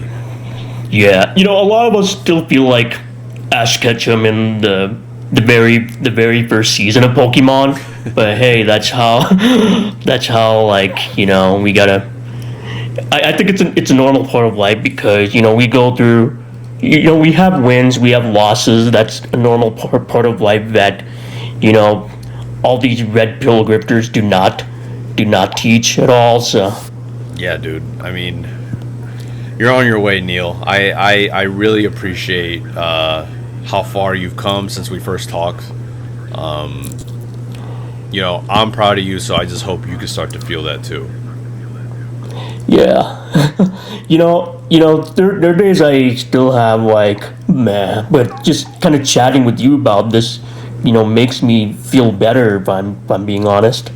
Good, man. Sometimes it does take it takes community. It takes like accountability partners in the gym. It takes it's hard to do this all alone. That's also a habit that I formed myself that I have to get out of. It's like I can get help. I can use people to help understand myself a bit Yeah. more. Like, you're not alone in this, Neil. Yeah, especially going to the gym. I mean, when I first started just going alone, I had like no idea what the fuck I'm doing, and then that's why I decided, hey, I could probably just get a personal trainer, and yeah, because Get the help. I mean, I absolutely, dude. Like, it's the same way. Like, yeah, I could probably do some form of therapy on my own. I could use AI. I could do this other stuff. But it's like getting somebody who I can really bounce things off of. All of that. It's good. I'm glad you're getting the help you yeah, I need. mean, ChatGPT can suck it because the problem is it just tells you what you want to hear. It's just some computer bot. It doesn't look deep inside. It doesn't listen to you. It just listens to you. It just reads your text message. Yeah. No, you're doing the right. How's the personal trainer going? It's going okay. Well, there's been some issues with like scheduling recently, but I'm trying to get back on track now. And yeah, well, I got a new personal trainer now because the other one got promoted to a new location. Okay. But, yeah, I've been working with her, and yeah, she's been a great help. Just kind of telling me like how I can improve my form and all. And then and after each workout, she asked me like, where am I feeling it in? Like, am I feeling it in my legs? Am I feeling it in my back? And that's what matters most. So, Dude, good for you, man. Day by day, Neil. It's a journey. You're Ash Ketchum on his journey. yeah, yeah. Ash, who is a dude, is also a big Pokemon fan, so you guys should chat. Oh yeah, I saw that. I saw that. Yeah. Well, Neil, hang in there, man. Again, I'm proud of you. I want you to feel the same pride. Take it day by day. You got this, man. I appreciate you, man. Thank you, Neil. All right, I'm gonna call it for tonight. I need to pick up food as I always do. I don't know who else eats dinner late like me and my wife, but we eat dinner at like 9:30. Isn't that insane? That's crazy. We should probably fix our lives, but this is what my Thursday evenings are like. Thank you, everybody. I appreciate the chat. I appreciate everyone's positive energy. You guys really build each other up. I think that's awesome. I hope we all continue on our journey together. Thank you, everybody. I'll talk to you next week.